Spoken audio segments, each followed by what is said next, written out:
საქართველოს კინოაკადემია, სტუდია კოცი, დიოგენე 2020 და სოკო სტუდიო დიდ მადლობას უხდიან ინკოგნიტო მეცენატებს პროექტი რადიო კინოს რეალიზებაში გაწეული თანადგომისა და დახმარებისათვის. აუდიო წიგნი მომზადებულია საგანმანათლებლო და შემეცნებითი პროექტის რადიო კინოს ფარგლებში 2020 წელი. კონსტანტინე სტანისლავსკი მსახიობის მუშაობა საკუთარ თავზე. მოსწავლის დღიური. ქართული თარგმანი გამოცემულია 1959 წელს. თავი მეცხრე. ემოციური მეხსიერება.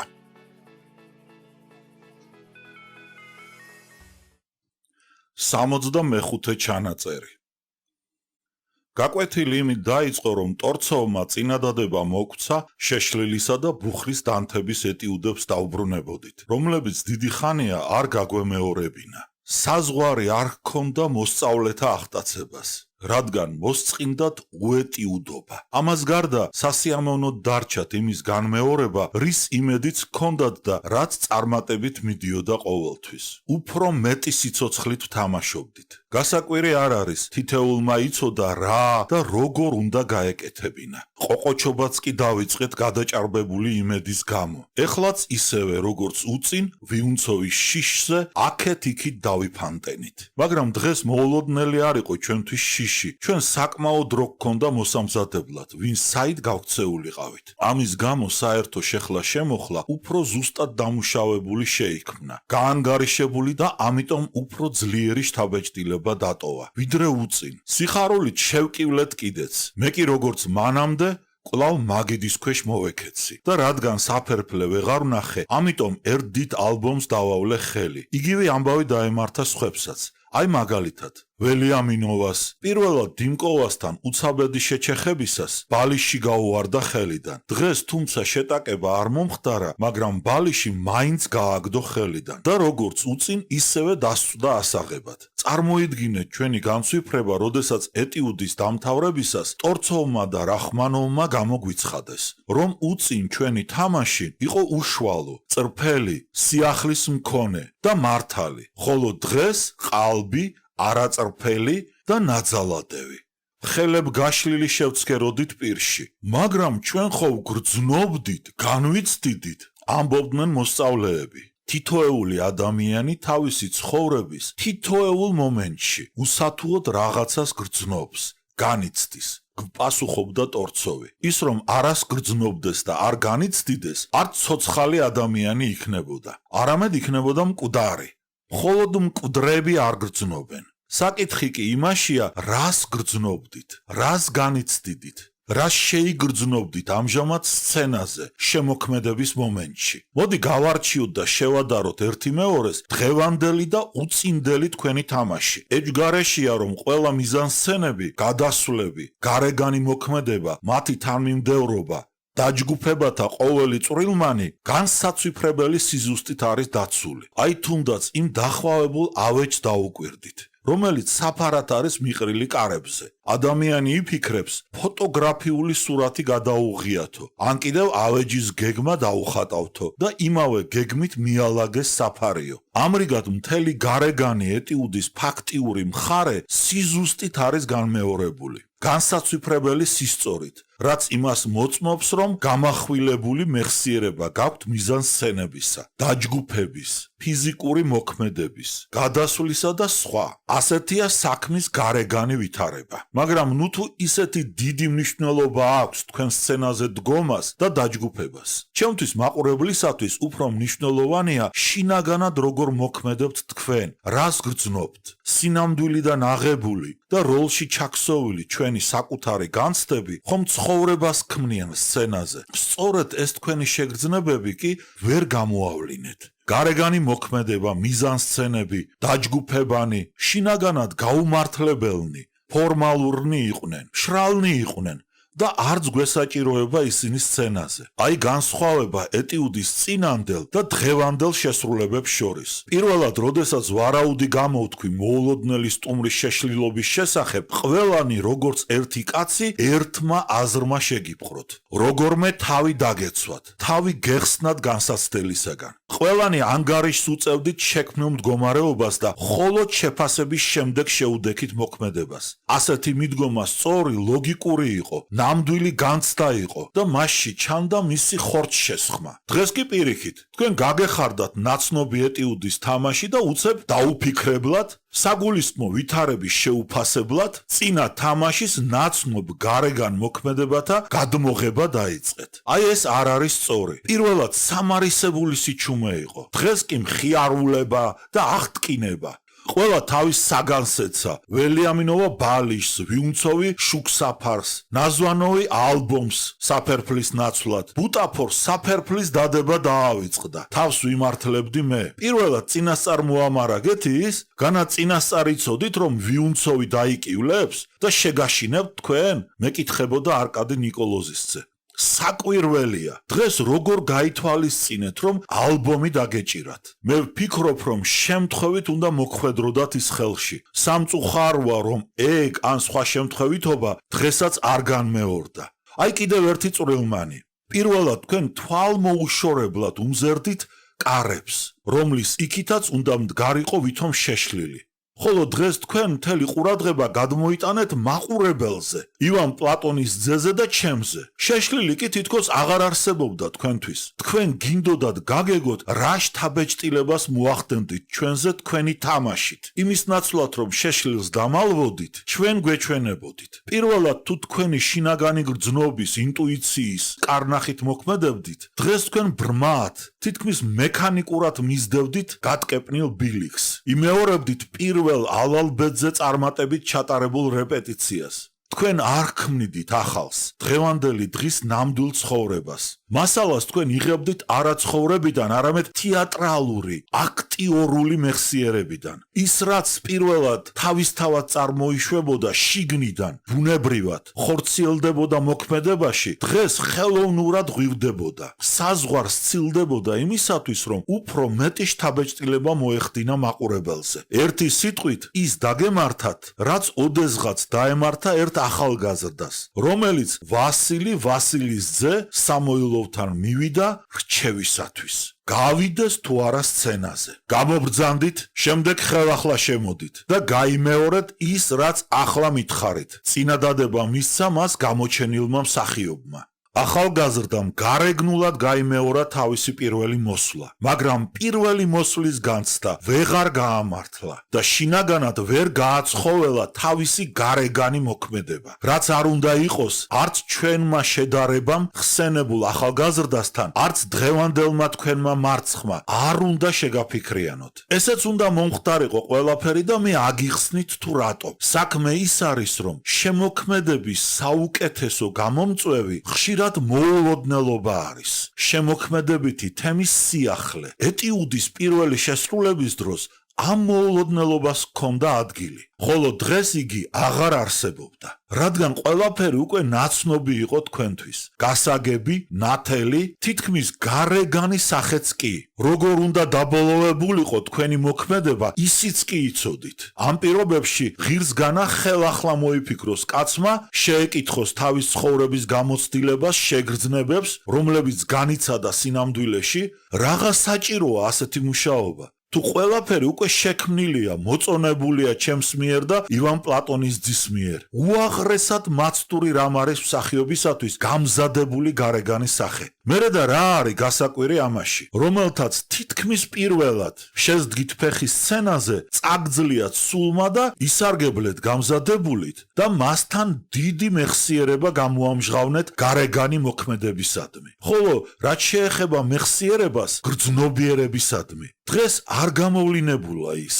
გრძნობიერებისადმი მეხსიერება ვცდილობდი გავრკვეულიყავი. დიახ, ანუ როგორც ეხლა უწოდებენ მას, ემოციური მეხსიერება. წინათ მას ჩვენ აფექტურ მეხსიერებას უწოდებდით. ამჟამად უარყოფილია ეს ტერმინი, ხოლო მის ნაცვლად სხვა არის გამოგონებული. მაგრამ ჩვენ ხომ გვჭირდება რაიმე სიტყვა მის განმარტებისათვის. ამიტომ ჩვენ შევთანხმდით გრძნობიერების მეხსიერებას უწოდოთ ემოციური მეხსიერება. მოსწავლეები ნათლად განმარტებას მოითხოვდნენ ამ სიტყვების. თუ რა იგულისხმებოდა მათში? ყველაფერს მოყვანილი მაგალითიდან მიხვდებით. გვიხსნიდა ტორცოვი. ერთხელ ფრიალო კლდეზე ორ მოგზაურს ზღვის მოქცევა მოუსწრო. ისინი გადარჩნენ და შემდეგ თავიანთ შთაბეჭდილებებს უამბობდნენ ყველას. ერთს მთელი თავისი მოქმედება ახსოვს. როგორ, სად, რატომ წავიდა, სად ჩავიდა, როგორ ჩააბიჯა, საით გადახტა. მეორეს თითქმის ამდაგვარი არაფერი ახსოვს. ახსოვს მხოლოდ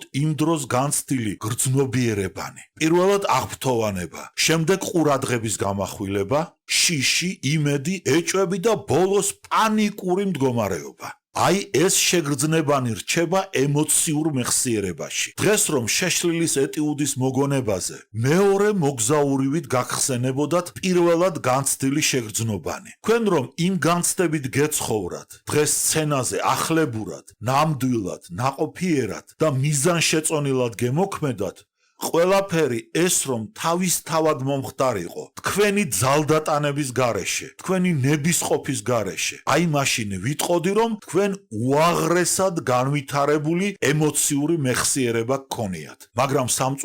მაგრამ სამწუხაროდ ეს ერთობ იშვიათი მოვლენა არის. ამიტომ მე შევამცირებ ჩემს მოთხოვნილებას და გეტყვით. დაგეწყოთ თქვენ ეტიუდი ისე რომ გეხელმწყვანელად მხოლოდ გარეგანი მიზანსცენებით. მაგრამ მათ მოეგონებინათ თქვენთვის განცდილი შეგრძნობანი. დამორჩილებოდით თქვენ ამ ემოციურ მეხსიერებას და მის მფარველობის ქვეშ ჩაგეტარებინათ ეტიუდი.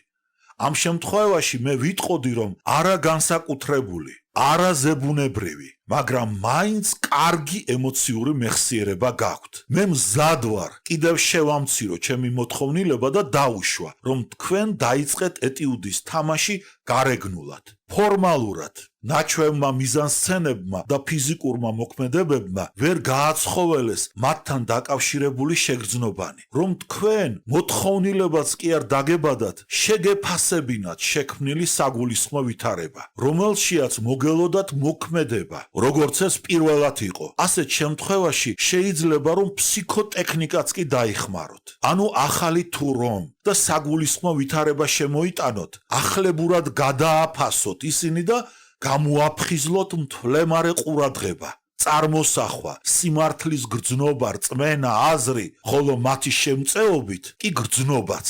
თქვენ რომ შეგძლებოდათ ყველა ამის შესრულება, მაშინ ვიტყოდი რომ თქვენ მოგეპოვებათ ემოციური მეხსიერება. მაგრამ დღეს თქვენ ვერ გამოამჟღავნეთ ვერც ერთი ჩემს მიერ მოყვანილი შესაძლებლობა. დღეს თქვენ პირველი მოგზაურივით, არაჩვეულებრივი სიზუსტით გაიმეორეთ მხოლოდ გარეგანი მოქმედებანი, რომლებიც არც კი გაგითფიათ შინაგანი განცდით. დღეს მხოლოდ შედეგზე ზრუნავდით. აი რისთვის ვამბობ, თქვენ ვერ გამოამჟღავნეთ ემოციური მეხსიერება. ესე იგი არ გქონია ეს მეხსიერება, წამოვიძახე სასოწარკვეთილმა.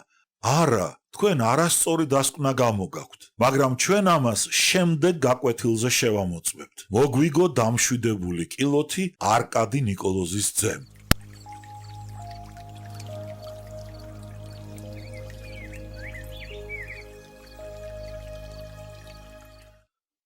სამოცდამეექვსე ჩანაწერი. დღევანდელი გაკვეთილი ჩემი ემოციური მეხსიერების შემოწმებით დაიწყო.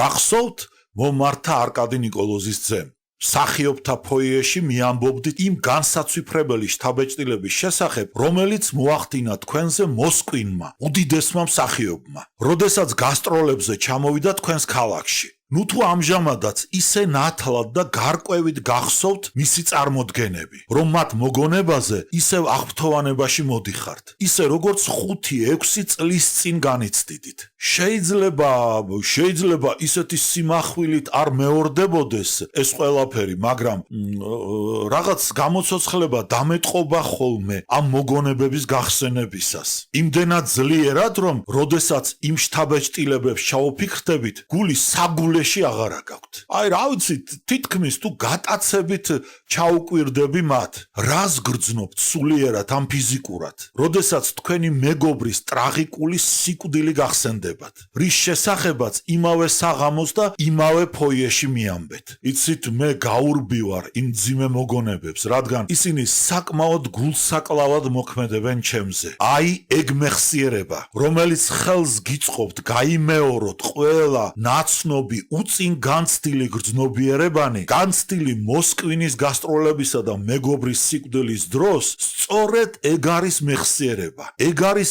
ემოციური მეხსიერება. როგორც მხედველობით მეხსიერებაში, თქვენი შინაგანი მხედველობით აღსდგება დიდი ხნის დავიწყებული საგანი, პეიზაჟი ან ადამიანის სახე, სწორედ ისევე ემოციურ მეხსიერებაში გამოცოცხლდებიან წინად განცდილი გრძნობიერებანი. თითქოს დავიწყებას არიან მიცემული ისინი, მაგრამ უცაბედი ალღო, აზრი, ნაცნობი სახე და ხელახლა შეგბოჭავენ განცდები. ზოგჯერ ისეთი სიძლიერით, როგორც პირველად, ზოგჯერ რამდენიმე სუსტად, ან რამდენადმე შეცვლილი სახით წარმოგვიდგებიან ისინი. რა კი შეგიძლიათ გაფიქრდეთ, გაწითლდეთ, ოდესმე ნაგრძნობის მოგონებაზე, რა კი შიში ჟრუანტელი აგიტანთ დიდი ხნის განცდილი უბედურების შესახებ ფიქრის დროს, თქვენ მოგეპოვებათ მეხსიერება გრძნობიერებისადმი, ანუ ემოციური მეხსიერება. ხოლო შესაბამისად არ არის იგი განვითარებული, რომ უშუალოდ ებრძოლოს საჯარო შემოქმედების პირობათა სიძნელეებს. ეხლა თქვენ მიპასუხეთ, მიუბრუნდა ტორცოვის შუსტოვს. გიყვართ შროშანას სუნი, მიყვარს, უპასუხა პაშამ. დოგვის გემო, ცალკე არა, მაგრამ ხორცთან კი. გიყვართ კატის ღინღლიან მატყლსა და ხავერდზე ხელის გადასმა. მიყვარს, თქვენ კარგად გახსოვთ ყველა ეს შეგრძნებანი? მახსოვს? მუსიკაც გიყვართ? მუსიკაც მიყვარს. გააქვთ რომელიმე ამორჩეული საყვარელი მელოდია. რასაკვირველია, მაგალითად, ჩაიკოვსკის მრავალი რომანსი, გრიგის, მუსორსკის. თქვენ გახსოვთ ისინი? დიახ, ცუდი სმენა როდი მაქვს? სმენა და სმენითი მეხსიერება. დაუმატა ტორცოვმა. თქვენ მგონი მხატვრობაც გიყვართ? ძალიან. ალბათ საყვარელი სურათებიც გაქვთ. მაქვს, გახსოვთ ისინი? ძლიერ კარგად. ბუნება, გიყვართ ბუნება? ვის არ უყვარს ბუნება? კარგად იხსომებთ ხედებს, ოთახის მოწყობილობას, ნივთის მოყვანილობას, ვიხსომებ, აგრეთვე სახეებსაც? დიახ, მაგრამ მხოლოდ იმათ, რომლებიც შთაბეჭდილებას ახდენენ ჩემზე. მაგალითად, ვისი სახე გახსოვთ გარკვეულად? აი თუნდაც უდიდესი მსახიობის, კაჩალოვის. მე ის ერთხელ დავინახე ახლოდან და ძლიერი შთაბეჭდილება მოახდინა ჩემზე. მას თქვენ მხედველობითი მეხსიერებაც გქონიათ. ყოველივე ეს განმეორებითი შეგრძნობებია, მაგრამ მათ იწვევს ხუთი გრძნობის მეხსიერება. ისინი არ მიეკუთვნებიან ემოციური მეხსიერებით ნაკარნახევ განცდებს და მათ განსაკუთრებული ადგილი უჭირავთ. ამიტომ ემოციურ მეხსიერებასთან ერთად ზოგჯერ ხუთი გრძნობის შესახებაც მექნება საუბარი პარალელურად. ეს უფრო მოსახერხებელია, აუცილებელია თუ არა და რამდენად ესაჭიროება მსახიობს სცენაზე ჩვენი ხუთი გრძნობის მოგონება შეგრძნობის შესახებ. ამ კითხვის გადასაჭრელად საჭიროა ცალ-ცალკე განვიხილოთ თითოეული ეს შეგრძნობათაგანი. ყველა ხუთ გრძნობათაგან მხედველობა ყველაზე უფრო მახვილია შთაბეჭდილებათა ათვისების დროს. აგრეთვე სმენა ძლიერ გულისხმიერია. აი რატომ შეიძლება ყველა ჩვენს გრძნობებზე მოვახდინოთ ზემოქმედება თვალისა და ყურის მეოხებით. ცნობილია, რომ ზოგიერთ მხატვარს ისე აქვს განვითარებული შინაგანი მხედველობა, რომ მას შეუძლია დახატოს არადამსწრეს სურათი. ზოგიერთ მუსიკოს ისეთი სრულქმნილი შინაგანი სმენა აქვს, რომ შეუძლია გონებით მოისმინოს სიმფონია, რომელიც ისის იყო გაიგონა და შესრულების მთელი დეტალები და პარტიტურიდან სულ უმნიშვნელო გადახრებიც კი გაიხსენოს. მხატვარივით და მუსიკოსივით ეუფლებიან სცენის მსახიობები შინაგანი მხედველობისა და სმენის მეხსიერებას. მათი შემწეობით შეუძლიათ აღბეჭდონ და აღადგინონ თავისში მოგონებები მხედველობითი და სმენითი ხატების, ადამიანების სახეების, მათი მიმიკის, სხეულის ნაკვთების, მიმოხრის, თავდაჭერის, მოძრაობის, ხმის, ცხოვრებაში შეხვედრილი ადამიანების ინტონაციის, მათი ტანსაცმლის, ყოფაცხოვრებისა და სხვა წვრილმანების, ბუნებისა და პეიზაჟების შესახებ. ამას გარდა ადამიანს და მით უმეტეს მსახიობს უნარი შესწევს დაიხსომოს და ხელახლა გამოავლინოს არამც თუ ნახული და გაგონილი რეალურ ცხოვრებაში, არამედ ისინიც კი, რასაც უხილავად და მოусმენლად შექმნის მისი აზროვნება. მხედველობითი ტიპის მსახიობებს უყვართ მოქმედებით აჩვენონ, რასაც მათგან მოითხოვენ და მაშინ ისინი ადვილად განიცდიან იმ გრძნობას, რომლის შესახებაცაა ლაპარაკი. სმენის ტიპის მსახიობებს პირიქით, სასწრაფოდ უნდათ მოისმინონ ხმა, სიტყვა ან კილოკავი იმ პირისა, რომელსაც ისინი ასახავენ. პირველი ძვრა შეგრძნობის გამოსაწვევად გამომდინარეობს სმენითი მოგონებებიდან. ხუთი გრძნობის დანარჩენი შეგრძნობები, ისინი ხომ საჭირონი არიან სცენაზე. დავინტერესდი მე, რა საკვირველია, თუ აუცილებელია ისინი, რისთვის და როგორ უნდა ვისარგებლოთ სცენიური მოქმედების დროს. წარმოიდგინეთ, განმარტავდა არკადი ნიკოლოზის ძე. ვითომ თქვენ თამაშობთ ჩეხოვის ივანოვს, მესამე აქტის დასაწყისის სცენას. ან წარმოიდგინეთ, ვითომ რომელიმე თქვენგანი თამაშობს გოლდონის პიესაში სასტუმროს დიასახლისი და ის აღტაცებაში უნდა მოვიდეს ბუტაფორიული ყაურმის გემოთი, რომელიც განსაკუთრებული გემოვნებით მოუმზადებია მირანდოლინას. ეს სცენა ისე უნდა ჩატარდეს, რომ არამც თუ თქვენ თვით მაყურებელიც კი ნერწს კლაპავდეს თქვენი ჭამის დროს. ამისთვის საჭიროა შესრულების მომენტში გემოვნების დაახლოებითი წარმოდგენა მაინც იქონიოთ. თუ ნამდვილი ყაურმის შესახებ არა, რომელიმე გემრიელი საჭმელის შესახებ მაინც. სხვანაირად თქვენ მხოლოდ გადაამლაშებთ და ვერც განიცდით გემოვნების დაკმაყოფილებას მიღებული საკვებისაგან. შეხება რომელ პიესაში იქნება საჭირო. აი თუნდაც ოიდიპოსში, ბავშვების სცენაში, როდესაც ოიდიპოსი დათხრილი თვალებით ეხება ბავშვებს. ამ შემთხვევაში ძლიერ დაგეხმარებათ კარგად განვითარებული შეხება. მაგრამ იცით რა, უკაცრავად კი, მაგრამ კარგი მსახიობი ყველა ამას მხოლოდ ტექნიკის მეოხებით ისე გამოხატავს, რომ სულ არ შეაწუხებს გრძნობას, განაცხადა გოვორკოვმა. ნუ დაუჯერებთ ასეთი თვით დაიმედების მტკიცებას. უაღრესად სრულყოფილი აქტიორული ტექნიკა ვერ შეედრება თვით ბუნების მიუწვდომელ, მიუღწეվել, დახვეწილ ხელოვნებას. ბევრი გამოჩენილი მსახიობი, ყველა სკოლისა და ეროვნების ტექნიკოსი და ვირტუოზი მინახავს ჩემს სიცოცხლეში და გარწმუნებთ, რომ ვერც ერთმა მათგანმა ვერ მიაღწია იმ სიმაღლეს, რომელსაც ცნობიერების გარეშე აღწევს ნამდვილი არტისტული ქვეცნობიერება. მომქმედი თვით ბუნების უჩინარი კარნახით. ნუ დაგავიწყდებათ, რომ ჩვენი რთული ბუნების მრავალი უფრო შესანიშნავი მხარე არ ემორჩილება ჩვენს ცნობიერებით მართვას.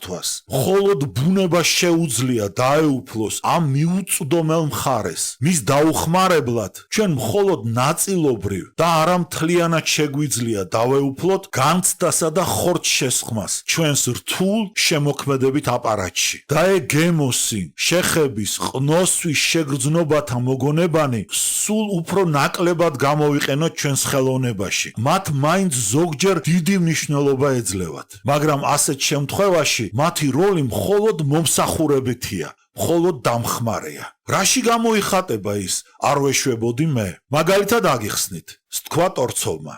ერთ შემთხვევას გიამბობთ, რომელსაც სულ ახლო წარსულში ქონდა ადგილი ჩემს ცხოვრებაში. ორი ახალგაზრდა, რომელიღაც ღამის ქეიფის შემდეგ იგონებდნენ ერთი პოლონური ქუჩური ჰანგის კილოს, რომელიც მოესმინათ. თვითონაც კი არ იცოდნენ სად. ეს იყო დასწყევლოს ღმერთმა, სად იყო, სადღაც სვეტებისა თუ ბოძების ძირში ვისხედით. წამებით იგონებდა ერთი მათგანი. რა შვაშია სვეტი? გაცეცხლდა მეორე. შენ მარცხნივი ჯექი ხოლო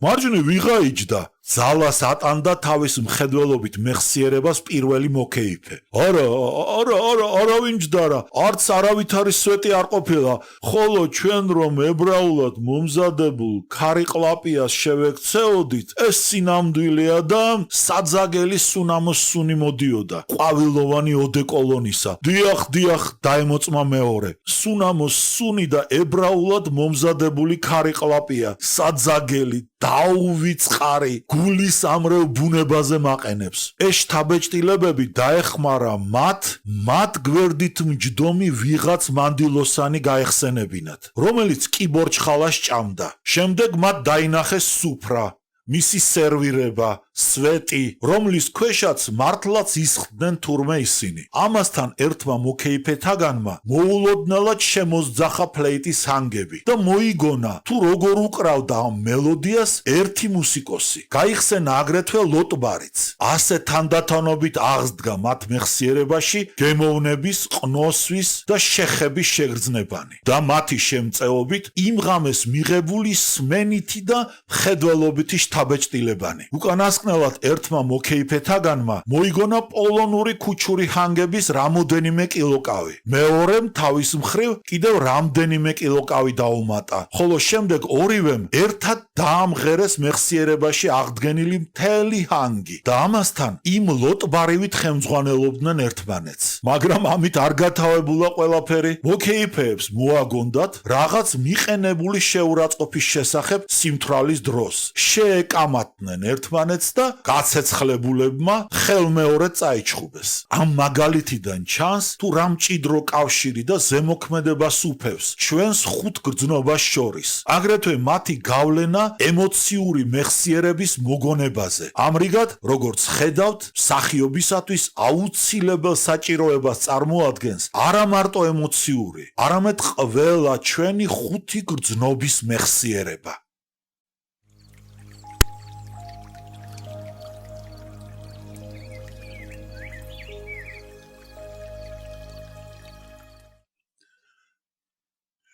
სამოცდამეშვიდე ჩანაწერი. ტორცოვის მოსკოვიდან გასტროლებზე წასვლის გამო დროებით შესწყდა მეცადინეობა. ჯერჯერობით კმაყოფილდებოდით ტრეინინგითა და წვრთნით, ცეკვით, გიმნასტიკით, ფარიკაობით, ხმის დაყენებით, სიმღერით, წარმოთქმის გასწორებით, სამეცნიერო საგნებით. გაკვეთილების შეჩერებასთან ერთად დროებით ჩანაწერებით შესწყდა დღიურში. მაგრამ უკანასკნელ დროს ჩემს პირად ცხოვრებაში ისეთი ამბები მოხდა, რომელთაც ჩვენი ხელოვნებისა და კერძოდ ემოციური მეხსიერებისათვის მნიშვნელოვანი დიდი რამ შემაგნებინა. აი რა მოხდა. რამდენიმე ხნის წინ შუსტოვთან ერთად სახლში ვბრუნდებოდი. არბატზე ხალხის დიდმა კრებულმა გადამიღობა გზა. ძლიერ მიყვარს ქუჩის სანახაობა და მაშინვე ყველაზე წინ გავვარდი. საშინელი სურათი წარმომიდგა თვალწინ. ჩემ წინ სისხლის გუბეში ეგდო ვიღაც ბებერი მათხოვარი ჩამტრეული ყბით. ორივე ხელები და ცალი ფეხი მუხში ჰქონდა გადაჭრილი. საზარელი სანახავი იყო მიცვალებულის სახე, სიბერის გამო ჩამპალი კბილები, დაჩონჩხილი ქვედა ყბა სისხლში მოსვრილ ულვაშებს წინ გამოვარდნოდა. გადაჭრილი ხელები იქვე ეყარა დასახიჩრებული სხეულის ახლოს. თითქოს ისინი დაგრძელებულიყვნენ და წინ გაწვდილნი შველას ითხოვდნენ. ერთი გაშეშებული თითი ზევით იყო აშვერილი და ვიღაცას ემუქრებოდა. ჩექმის წვერი ძვლებითა და ხორცით ასევე ცალკე ეგდო. თავისი მსხვერპლის თავზე წამომდგარი ტრამვაის ვაგონი დიდი და საშინელი ჩანდა. ხეცივით ქშინავდა, ემუქრებოდა მიცვალებულს. ვაგონის წამყვანი რაღაცას ასწორებდა მანქანაში, ალბათ იმისათვის, რომ მისი ნაკლი გამოემჟღავნებინა და თავი ემართლებინა. ვიღაც დახრილიყო მიცვალებულზე, ჩაფიქრებული მისჩერებოდა სახეში და ჭუჭყიან ცხვირსახოთ სჩრიდა ცხვირში, ხოლო იქვე ახლოს ბიჭბუჭები წყალსისხლობიას თამაშობდნენ. მათ უხაროდათ, როდესაც თოვლის გამდინარე ნაკადი წითელ სისხლს უერთდებოდა, რის გამოც ახალი ვარდისფერი ნაკადი გამოდიოდა. ვიღაც ქალი ტიროდა, დანარჩენები შიშით შეპყრობილნი ან კიდევ ზიზღით დასქეროდნენ მიცვალებულს. ხელისუფლების წარმომადგენლებს ელოდნენ, ექიმებს, სასწრაფო დახმარების ეტლს და სხვა. მთელი ეს რეალურ ნატურალისტური სურათი შიშის ზარს აგვირდა ყველას, საშინელ შთაბეჭდილებას ახდენდა და მზიანი დღის და უღრუბლო მოწმენდილი და მხიარული ცის აშკარა კონტრასტს წარმოადგენდა. კატასტროფის ადგილს ღონე მიხდილი გავცილდი. დიდხანს საშინელი შთაბეჭდილების გავლენის ქვეშ ვიყავი. აღწერილი სანახაობის მოგონება, რომელმაც ისეთი დამძიმებული, სულიერი განწყობილება გამოიწვია ჩემში, მთელი დღე გულს მიღრღნიდა. შვაღამისას გამომეღვიძა. მომაგონდა მხედველობით აღბეჭდილი სურათი, უფრო ძლიერ ავკანკალდი და შემეშინდა ცხოვრების. მოგონებებში უფრო საშინლად მომეჩვენა კატასტროფა, ვიდრე სინამდვილეში იყო. შეიძლება იმიტომ, რომ ღამე იყო და ღამით კი ყველაფერი გაზვიადებული ეჩვენება ადამიანს. მაგრამ ჩემი განწყობილება შთაბეჭდილების გამაძლიერებელ ემოციურ მეხსიერებას მივაწერე. კიდეც გამეხარდა ჩემი შიშის, როგორც დამამტკიცებელი საბუთისა შეგრძნება და სათანადო მეხსიერების არსებობის შესახებ ჩემში. ერთი თუ ორი დღის შემდეგ კვლავ მომიხდა არბათზე გავლა კატასტროფის ადგილთან და უნებლიეთ შევჩერდი. ჩაუფიქრდი სულ ახლო წარსულის შემთხვევას. საშინელებამ განვლო, მხოლოდ ერთი ადამიანის სიცოცხლე მოაკლდა ამ ქვეყანას. მეეზოვე არხეინად გვიდა ქუჩას. თითქოს უნდოდა წაეშალა კატასტროფის უკანასკნელი კვალი. ტრამვაის ვაგონები ჩვეულებრივი ხმაურით გადადიოდნენ საბედისწერო ადგილზე, ადამიანის სისხლით მორწყულ ადგილზე. დღეს აღარ გშინავდნენ. არც იმუქრებოდნენ, როგორც მაშინ. პირიქით, მხიარულად რეკდნენ ზარს, რომ უფრო მხიარულად გაქანებულიყვნენ. სიცოცხლის ხრწნადობის შესახებ, ჩემ შეხედულებასთან დაკავშირებით, საშინელი კატასტროფის მოგონება გარდაიქმნა. ის რაც უხეში ნატურალისტური იყო, ამოვარდნილი ყბა, გადაჭრილი ხელები, ფეხის ნაწილი, აშვერილი თითი, სისხლის გუბეში ბავშვების თამაში. დღესაც არანაკლებ აღშფოთებას იწვევდნენ ჩემს სულში, ვიდრე მაშინ, მაგრამ დღეს სულ სხვაგვარად მოქმედებდნენ. ზიზღითი გრძნობა მოისპო ჩემში, ხოლო მის ნაცვლად აღშფოთება მიჩინა თავი. მე ასე ავხსნიდი ჩემს სულსა და მეხსიერებაში მომხდარ ევოლუციას. კატასტროფის დღეს ნანახის გავლენით მე შემეძლო დამეწერა ქუჩის რეპორტიორის მახვილი ქრონიკა გაზეთისათვის. ხოლო იმ დღეს, რომლის შესახებაც ლაპარაკია, შევძლებდი ცოცხალი ფელეტონის დაწერას სისასტიკის წინააღმდეგ. კატასტროფის დახსომებული სურათი აღარ მაღელვებდა თავისი ნატურალისტური წვრილმანებით, არამედ დაღუპულისადმი სიბრალულით და გრძნობიერებით. დღეს განსაკუთრებული სინაზით მაგონდება მოტირალე ქალის სახე. საკვირველია, რა დიდ გავლენას ახდენს დროთა მსვლელობა ჩვენს ემოციურ მოგონებათა ევოლუციაზე. დღეს დილით, ანუ კატასტროფის ერთი კვირის შემდეგ, სასწავლებელში წასვლისას, კვლავ გავიარე იმ საბედისწერო ადგილას და მომაგონდა, რაც იქ ხდებოდა. მომაგონდა ისეთივე თეთრი, როგორც დღეს თოული. ეს სიცოცხლეა. გაშლილი, საიდღაც მსწრაფი შავი ფიგურა, ეს სიკვდილია. გამონადენი სისხლი, ეს ადამიანებიდან გამომდინარე ვნებებია. გარშემო როგორც ნათელი კონტრასტი, კვლავ ცა, მზე, სინათლე, ბუნება. ეს მარადისობაა. გვერდით ჩაქროლებული ხალხით სავსე ტრამვაის ვაგონები, ადამიანთა მომავალი შთამომავლობა მეგონა, რომლებიც მარადისობისაკენ მიილტვიან და მთელი სურათი, რომელიც სულ ახლო წარსულში ზიზღს იწვევდა ჩემში და შემდეგ კი სიმკაცრედ იქცა, ეხლა დიდებულ სანახაობად ჩამოყალიბდა. თუ პირველ დღეს საგაზეთო ქრონიკის დაწერა მინდოდა და შემდგომ ფილოსოფიური ხასიათის ფელეტონი მიზიდავდა, დღეს პოეზიისადმი მიდრეკილება მიჩინა თავი, ლექსებისადმი, საზეიმო ლირიკისადმი, გრძნობებისა და ემოციურ მოგონებათა ევოლუციის გავლენით დაუფიქრდი პუშჩინის შემთხვევას, რომელიც მან ამ დღეებში მიამბო. საქმე ის არის, რომ ჩვენი გულკეთილი მეგობარი ოდესღაც თურმე დაუმეგობრდა სოფლის უბრალო გასათხოვარ ქალიშვილს. ცხოვრობდნენ ტკბილად, მაგრამ სამი საშინელი ნაკლი აღმოაჩნდა იმ ქალს. პირველი წრეგადასული ყბედი იყო და რადგან განათლების ძლიერ დაბალ საფეხურზე იდგა, ამიტომ მისი საუბარი სისულელეს არ სცილდებოდა. მეორე გასაოცარი სუნი ამოსდიოდა პირიდან და მესამე საშინლად ხრინავდა ღამით. პუშჩინი გაშორდა მას. ჩამოთვლილმა უარყოფითმა მხარეებმა გადამწყვეტი როლი ითამაშეს მათ განშორებაში. ამის შემდგომ საკმაოდ დიდმა დრომ განვლო და პუშჩინმა ისევ დაიწყო ოცნება თავისი დულცინეის შესახებ. მისი უარყოფითი მხარეები არსებითად არაფრად მოეჩვენა. დროთა განმავლობამ გააქარწყლა ისინი და მხოლოდ დადებითი მხარეები წამოწია წინა პლანზე. ხოდა ისინი შემთხვევით შეხვდნენ ერთმანეთს.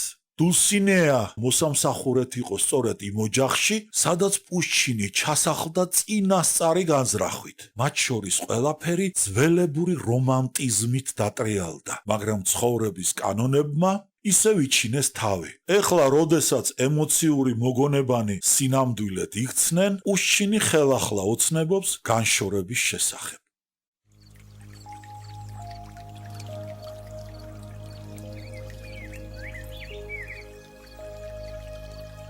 სამოცდამერვე ჩანაწერი. უცნაურია, ამჟამად რამდენიმე ხნის შემდეგ არბატის ქუჩის კატასტროფიდან ჩემს ხედველობით მეხსიერებაში უპირველეს ყოვლისა ტრამვაის ვაგონი აღსდგება ხოლმე. მხოლოდ ისე კი არა, რომელიც მაშინ ნახე, არამედ სხვა, ჩემს მეხსიერებაში ჩარჩენილი მეორე შემთხვევისა, რომელიც ბევრად ადრე მოხდა. ამ შემოდგომაზე გვიან ღამით სტრესჩევიდან სახლში ვბრუნდებოდი. ქალაქში ტრამვაის უკანასკნელ ვაგონში ვიჯექი. ვაგონმა ვერც კი მოასწრო ცარიელ მინდვრებზე მისვლა, რომ ლიანდაგს გადასცდა. ვაგონი რამდენიმე მგზავრის დახმარებით უნდა დაეყენებინათ ხაზში, რადგან სხვა არავინ იყო იქ. რა უზარმაზარი და უშველებელი მომეჩვენა მაშინ ვაგონი და მასთან შედარებით რა საცოდავები და უმწეონი ვიყავით ჩვენ. მე მინდა გადავჭრა საკითხი. ეს დიდი ხნის შეგრძნობანი რატომ ასე უფრო ძლიერ და ღრმად აღმებეჭდნენ ჩემს ემოციურ მეხსიერებაში, ვიდრე უკანასკნელად განცდილი არბატზე. მე მინდა გადავჭრა საკითხი. ეს დიდი ხნის შეგრძნობანი რატომ ასე უფრო ძლიერ და ღრმად აღმებეჭდნენ ჩემს ემოციურ მეხსიერებაში, ვიდრე უკანასკნელად განცდილი არბატზე. აი კიდევ მეორე იმავე ხასიათის ახირებულობა. როდესაც მაგონდება მიწაზე გაშხლართული მათხოვარი და დახრილი უცნობი. მე არბატის კატასტროფაზე კი არ ვფიქრობ, არამედ სულ სხვა შემთხვევაზე. ოდესღაც ერთ სერბს წავაწყდი ქვაფენილზე, რომელიც მკვდარ მაიმუნს დასჩერებოდა თავდახრილი. საბრალო, ცრემლით სავსე თვალების ჩრიდა პირში მხეც მარმალადის გასვრილ ნაჭერს. ეტყობა ამ სცენამ უფრო მეტად ამაღელვა, ვიდრე მათხოვრის სიკვდილმა. აი რატომ არის, რომ ეხლა მკვდარი მაიმუნი და სერბი უფრო მაგონდებიან, ვიდრე მათხოვარი და დახრილი უცნობი. როდესაც ქუჩის კატასტროფის შესახებ ვფიქრობ. მე რომ მომიხდეს ამ სცენის გადატანა თეატრში, ამ შემთხვევაში მე ვისესხებდი ჩემი მეხსიერებიდან არა მის შესაბამის ემოციურ მასალას, არამედ სხვას, უფრო ადრე შეძენილს, სხვა გარემოსა და სხვა მოქმედ პირებთან შემთხვეულს, ანუ სერბისა და მაიმუნის შემთხვევას. რატომ ხდება ასე?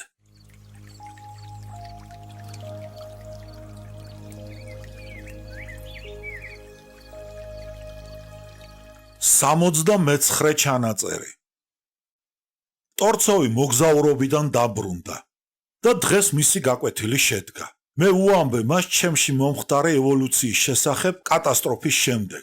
არკადი ნიკოლოზისძემ დაკვირვებისათვის შემაქო. თქვენი შემთხვევა, მომიგო მან, შვენივრად ასურათებს მოგონებათა და შეგრძნებათა კრისტალიზაციის პროცესს, რომელიც ემოციურ მეხსიერებაში ხდება. ბევრს უნახავს არაერთი და ორი კატასტროფა. მეხსიერებაში რჩება მათი მოგონება, მაგრამ არა ყოველი წვრილმანი, არამედ მხოლოდ ცალკე მომენტები, რომელთაც განსაკუთრებული გავლენა იქონიეს. ამ ჩარჩენილი განცდებისაგან წარმოიშვება კაფიო, მუქი ფერებით გაფართოებული და გაღრმავებული მოგონება მსგავს შეგრძნებათა შესახებ. იგი დაკავშირებული არა პატარა ცალკეულ კერძო შემთხვევასთან, არამედ ყველა თანაგვართან. ეს დიდი მასშტაბით აღებული მოგონებაა. ეს უფრო წმინდა, დახვეწილი, კომპაქტური, შინაარსიანი და გამახვილებულია ვიდრე თვით სინამდვილე. მაგალითად, ჩემი უკანასკნელი მოგზაურობის შთაბეჭდილებას ვადარებ უწინდელ მოგზაურობას და ვხვდები, რომ თუმცა გასტროლებმა შვენიერი შთაბეჭდილება მოახდინეს ჩემზე, მაგრამ ზოგიერთ მომენტში მაინც მოშხამული შეიქმნა ზოგიერთი წვრილმანი გულმოსაკლავი უსიამოვნება, რომელთაც ჩრდილი მიაყენეს საერთო სიხარულსა და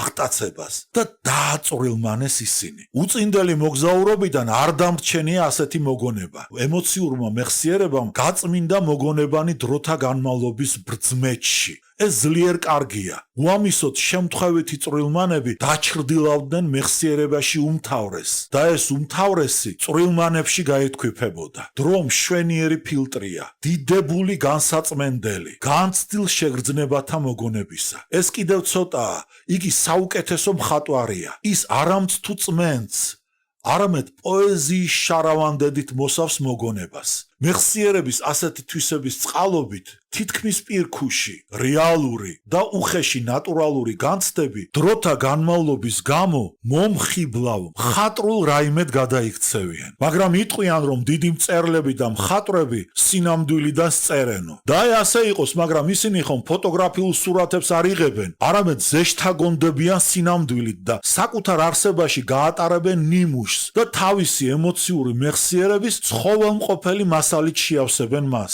სხვანაირად რომ ხდებოდეს და პოეტები თავის ავაზაკებს ფოტოგრაფიულად ხატავდნენ ნიმუშებიდან ყველა თავისი რეალური წვრილმანებით, რომლებიც მათი ხილეს საკუთარი თვალით და განიცადეს ცოცხალ ნიმუშებში, ასეთი ქმნილება თავმომაბეზრებელი იქნებოდა. ამის შემდეგ ტორცოვს უამბე, თუ ჩემს მეხსიერებაში როგორ შესცვალა მაიმუნის მოგონებამ მათხოვრის მოგონება და ერთი ტრამვაის ვაგონისა მეორე. გასაკვირი არაფერია, დამამშვიდა არკადი ნიკოლოზისძემ. სარგებლობ რა საკმაოდ გავრცელებული შედარებით გეტყვით, რომ ჩვენ ვერ განვაგებთ ჩვენ შეგრძნებათა მოგონებებს ისე, როგორც წიგნებით სარგებლობთ ჩვენს ბიბლიოთეკაში. იცით რას ნიშნავს ემოციური მეხსიერება? წარმოიდგინეთ აუარებელი სახლები, ურიცხვი ოთახები. ამ სახლებში მრავლის უმრავლესი კარადები ოთახებში უთვალავი კოლოფებითა და ყუთებით და მათ შორის ყველაზე პატარა კოლოფი ძივებით სავსე. სრულიად ადვილად მოსძებნით სახლს, ოთახს, კარადას, თაროს, ხოლო კოლოფის მოძებნა უფრო ძნელია. მაგრამ ვის აქვს ის გამჭრიახი თვალი, რომელიც შეამჩნევს პატარა მარგალიტს,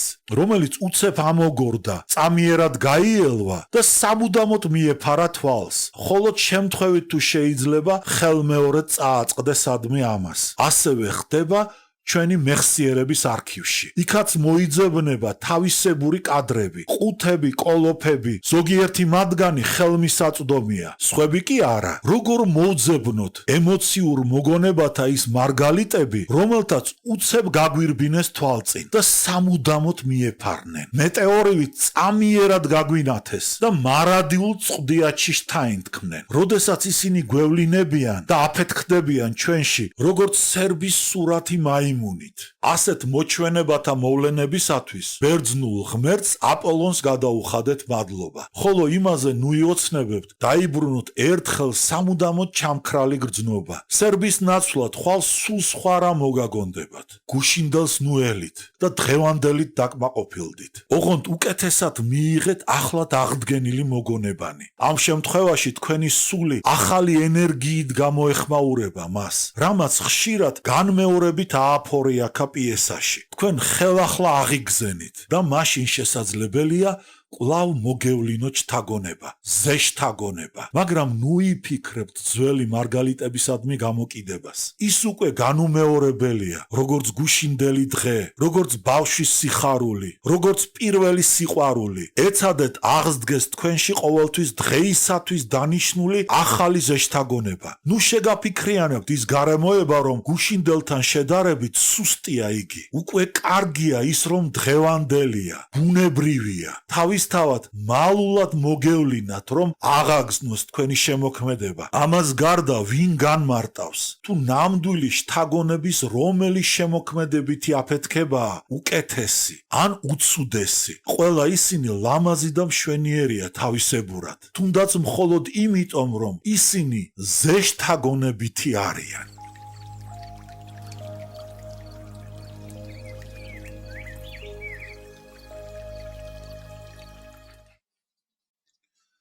სამოცდამეათე ჩანაწერი. გაკვეთილის დასაწყისში ვთხოვე არკადი ნიკოლოზისძეს ერთი გაუგებრობა გაერკვია ჩემთვის. მაშა სადამე მივმართე მას. შთაგონების მარგალიტები თვით ჩვენს არსებაში მოიძებნებიან. გარედან არ მოევლინებიან ისინი ჩვენ სულს, ციდან არ მოფრინავენ. ისინი ესე ვთქვათ აპოლონისგან არიან? ჩანს ისინი განმეორებითი არიან და არა პირველადი წარმოშობის. არ ვიცი, გვერდი აუარა პასუხს არკადი ნიკოლოზისცემ. ქვეცნობიერების საკითხებს ვერ გადასჭრის ჩემი ჭკუა. ამას გარდა, მოდით ნუ ჩავკლავთ იდუმალობას, რითაც მიჩვეული ვართ გარემოვიცვათ შთაგონების წუთები. შვენიერია იდუმალება და იგი აღაგზნებს და აღიზიანებს შემოქმედებას. კი, მაგრამ განმეორებითი წარმოშობის არიან, რასაც ჩვენ სცენაზე განვიცდით, ჩვენ ხომ განვიცდით და ისიც პირველად. აი ამიტომ მინდა ვიცოდე, კარგია თუ ცუდი, როდესაც სცენაზე პირველად შემოგვეჭრებიან გრძნობები, რომლებიც არასოდეს არ განგვიცდიან ნამდვილ ცხოვრებაში. აღარ მოვეშვი მე. ეგ იმაზეა დამოკიდებული, თუ რა ხასიათისაა განცდები. მომიგო ტორცოვმა. აი მაგალითად, წარმოვიდგინოთ, რომ თქვენ თამაშობთ ჰამლეტს, რომ თქვენ უკანასკნელ მოქმედებაში დაშნით აღჭურვილი ეცემით თქვენს აბხანაკ შუსტოვს, მეფის როლის შემსრულებელს და რომ თქვენ სიცოცხლეში პირველად იგრძენით მანამდე თქვენთვის უცნობი უძლეველი წყურვილი სისხლისა. შემდეგ წარმოვიდგინოთ, რომ დაშნა აღმოჩნდა ბლაგვი, ბუტაფორიული, რომ საქმე უსისხლოდ დაბოლოვდა. ამის გამო შეიძლება მოხდეს საძაგელი ჩხუბი და შეხლა შემოხლა, რის გამოც იძულებული გახდებიან ნაადრევად დახურონ ფარდა და ოქმი შეადგინონ. რა სარგებლობას მოუტანს სპექტაკლს, როდესაც მსახიობი ასეთ პირველად გრძნობას აღყვება და ასეთ შთაგონებამდე მივა. ბაშა სადამეს სასურველი არ ყოფილა, ხომ? პირველადი გრძნობა. ვიმართლებდი თავს მე.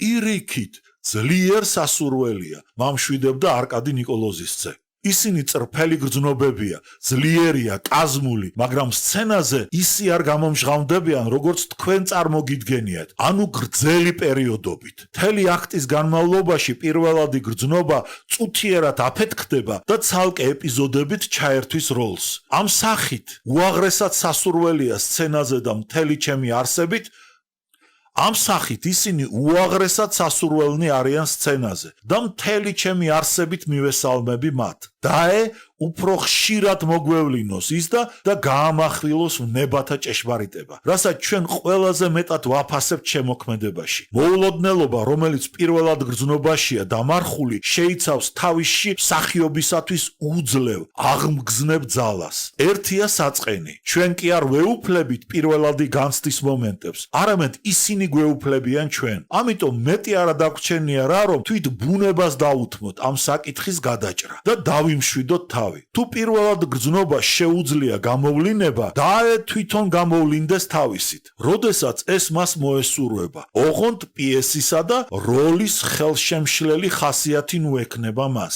მაშა სადამე ჩვენ უძლურნი ვართ ქვეცნობიერებისა და შთაგონების საკითხებში, წამოვიძახე უმწეო ხმით და განა მხოლოდ პირველადი განცდებით ამოიწურება ჩვენი ხელოვნება და მისი ტექნიკა. ისინი ისეთივე იშვიათი არიან სცენაზე, როგორც ცხოვრებაში. მანუგეშებდა ტორცოვი. არის განმეორებითი, ემოციური მეხსიერებით ნაკარნახევი. უპირველეს ყოვლისა ისწავლეთ მათით სარგებლობა. ისინი უფრო ხელმისაწვდომია. რასაკვირველია, მოულოდნელი, ქვეცნობიერებითი ზეშთაგონება უფრო წარმტაცია, მიმზიდველი. ის ჩვენი ოცნებაა და შემოქმედების საუკეთესო სახე. მაგრამ ეს იმას არ ნიშნავს, რომ უგულუბელყოთ ემოციური მეხსიერების ქვეცნობიერებისა და განმეორებითი მოგონებების მნიშვნელობა. პირიქით, თქვენ უნდა შეიყვაროთ ისინი, რადგან მხოლოდ მათი შემწეობით შეძლებთ რამდენიმე ზემოქმედებას ზეშთაგონებაზე. საკმარისია გავიხსენოთ ჩვენი მიმართულების ძირითადი პრინციპი. ცნობიერების მეშვეობით ქვეცნობიერებითი. განმეორებითი მოგონებები კიდევ იმიტომ უნდა გვიყვარდეს, რომ მსახიობი ჩააქსოვს როლს არა იმას, რაც პირველად მოხვდება, არამედ საგანგებოდ ამორჩეულს. უფრო ძვირფას მახლობელსა და წარმტაც მოგონებას ცხოველმყოფელ და თვით მის მიერ განცდილ შეგრძნობებს. ემოციური მეხსიერების გადარჩეული მასალით ამოქარგული, განსახიერებული პირის ცხოვრება ხშირად უფრო ძვირფასია შემოქმედისათვის, ვიდრე მისი ჩვეულებრივი, ადამიანური ყოველდღიური ცხოვრება. აი საუკეთესო ნიადაგი შთაგონებისათვის. მისი საკუთარი რჩეული, საუკეთესო მზრუნველობით გადააქვს მსახიობს სცენაზე. ამასთან პიესის მოთხოვნილების შესაბამისად იცვლება ფორმა და გარემო. ხოლო მსახიობის ადამიანური განცდები როლის შეგრძნობებთან შეფარდებით ცხოველმყოფელი უნდა დარჩეს. შეუძლებელია მათი გადაკეთება, სხვებით შეცვლა, მსახიობის გათამაშებით დამახინჯება. როგორ განცვიფრებული იყო გოვორკოვი? ყველა როლებში, გესმით? ყველა როლებში ჰამლეტის, არკაშას, ნესჩასტლივცევის, პურისა თუ შაქრისა ლურჯი ჩიტიდან სულ ჩვენი საკუთარი განცდებით უნდა ვისარგებლოთ? აბა როგორ გონიათ? გაკვირვებული იყო თავის მხრივ არკადი ნიკოლოზისძე. მსახიობს შეუძლია განიცადოს მხოლოდ თავისი საკუთარი ემოციები. ან იქნებ გინდათ რომ მსახიობი იღებდეს სულ ახალ უცხოთა განცდას და თვით სულსაც კი თითოეული შესრულებული როლისათვის. განა ეს შესაძლებელია?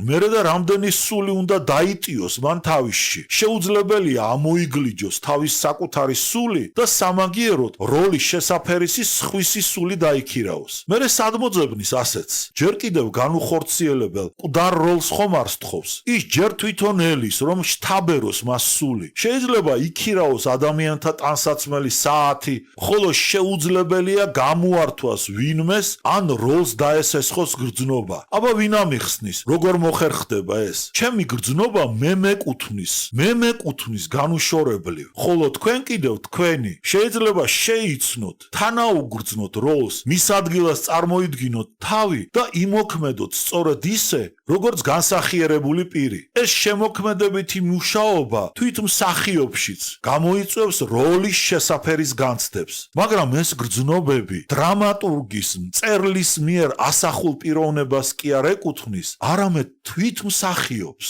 რასაც არ უნდა ოცნებობდეთ, რასაც არ უნდა გრძნობდეთ სინამდვილესა თუ წარმოსახვაში, თქვენ თავს ვერასოდეს გასცდებით. არ დაკარგოთ თქვენი თავის სცენაზე. იმოქმედეთ ყოველთვის თქვენი ადამიანი მსახიობის სახით. ვერსად გაექცევით თქვენ თავს, ხოლო თუ თქვენ უარყოფთ თქვენს მეს, იმ შემთხვევაში ნიადაგი გამოგეცლებათ. ეს კი ყველაზე საშიში რამ არის. სცენაზე თავის დაკარგვა იმ მომენტს წარმოადგენს, რომლის შემდეგ უცებ ბოლო ეღება განცდას და მსახიობობის გათამაშება იწყება. ამიტომ რამდენიც არ უნდა ითამაშოთ, ვისაც არ უნდა ასახავდეთ.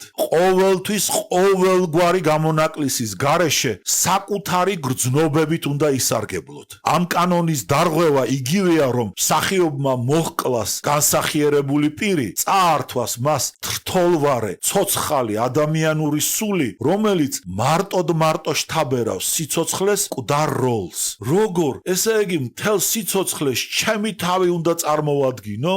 უკვირდა გოვორკოვს. სწორედ შეაგება ტორცოვმა. ყოველთვის მხოლოდ თქვენი თავი უნდა გვიჩვენოთ სცენაზე. რასაკვირველია სხვადასხვა შეხამებაში, ამოცანათა კომბინაციებში, როლით გამოწვეულ და ჩანერგილ სხვადასხვა საგულისხმო ვითარებაში. ბრძმეთში ნაწრთობი საკუთარ ემოციურ მოგონებებში. ყველა ჩამოთვლილი საუკეთესო და ძვირფასი მასალაა შინაგანი შემოქმედებისათვის. მას ისარგებლეთ ყველა ამით და ნუ დაეყრდნობით სხვებისაგან სესხებას და გადმოღებას, მიბაძვას, გადათამაშებას და შტამპებს. უკაცრავად, მაგრამ გამოეკამათა გოვორკოვი. როგორ უნდა დავიტიო ჩემში? განა ეს წარმოსადგენია სოფლიო რეპერტუარის ყველა როლის განცდა. იმ როლს, რომელსაც ვერ დაიტევთ თქვენში, ვერასოდეს ითამაშებთ კარგად. ის არ არის თქვენი რეპერტუარის. ამპლუას მიხედვით კი არ უნდა განსაჯოთ მსახიობი, არამედ მისი შინაგანი არსით. როგორ შეიძლება ერთი და იგივე ადამიანი არკაშაც იყოს და ჰამლეტიც?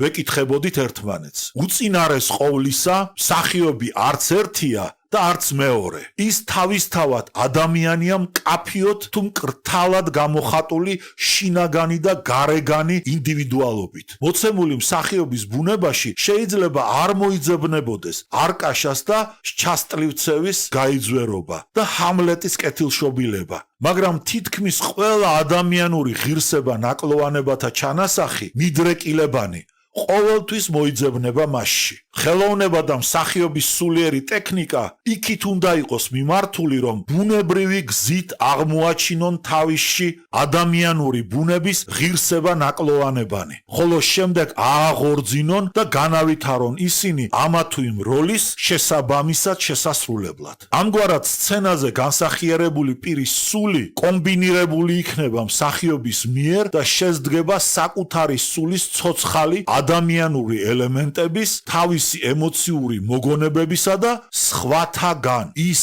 რაც მე ამიხსნა არკადი ნიკოლოზისძემ ჯერ კიდევ ბუნდოვანია ჩემთვის, რაშიც აშკარად გამოუტყდი მას. რამდენი ნოტია მუსიკაში? შემეკითხა ტორცოვი. მხოლოდ 7 თვითონვე მიუგო თავის თავს, მაგრამ ჯერ კიდევ თლიანად არ არის ამოწურული ამ 7 ნოტის კომბინაციები. ხოლო რამდენი მოეპოვება ადამიანს სულიერი ელემენტი, მდგომარეობა, განწყობილება, განცდა. პირადად არ დამითვლია ისინი, მაგრამ ეჭვი არ მეპარება, რომ მათი რიცხვი უფრო მეტია, ვიდრე ნოტები იქნება მუსიკაში. ამიტომ დამშვიდებული იყავით, რომ გეყოფათ იგი თქვენი არტისტული ცხოვრების მანძილზე. მაშინ მხოლოდ იმისათვის იზრუნეთ, რომ შეისწავლოთ უპირველეს ყოვლისა ემოციური მასალის გამოვლინების საშუალებები და მიდგომა თქვენი სულისა და მეორედ საშუალებები და მიდგომა ამ მასალიდან ადამიანთა სულების როლის, ხასიათის, გრძნობების და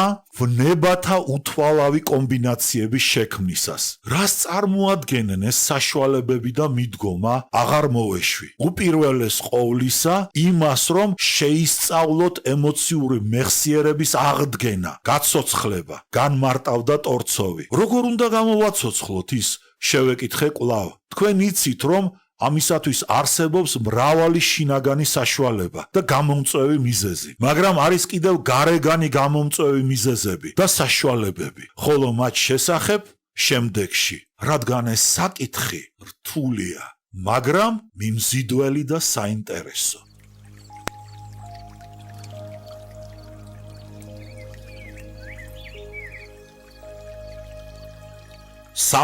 მე-11 ჩანაწერი. დღეს ფარდადახურულ სცენაზე წარმოებდა მეცადინეობა მალოლეტკოვას ბინაზე. როგორც ჩვენ უწოდებთ მას, მაგრამ ვეღარ ვიცანით იგი. ის, რომელიც სასტუმრო ოთახი იყო, სასადილოდ გადაეკეთებინათ.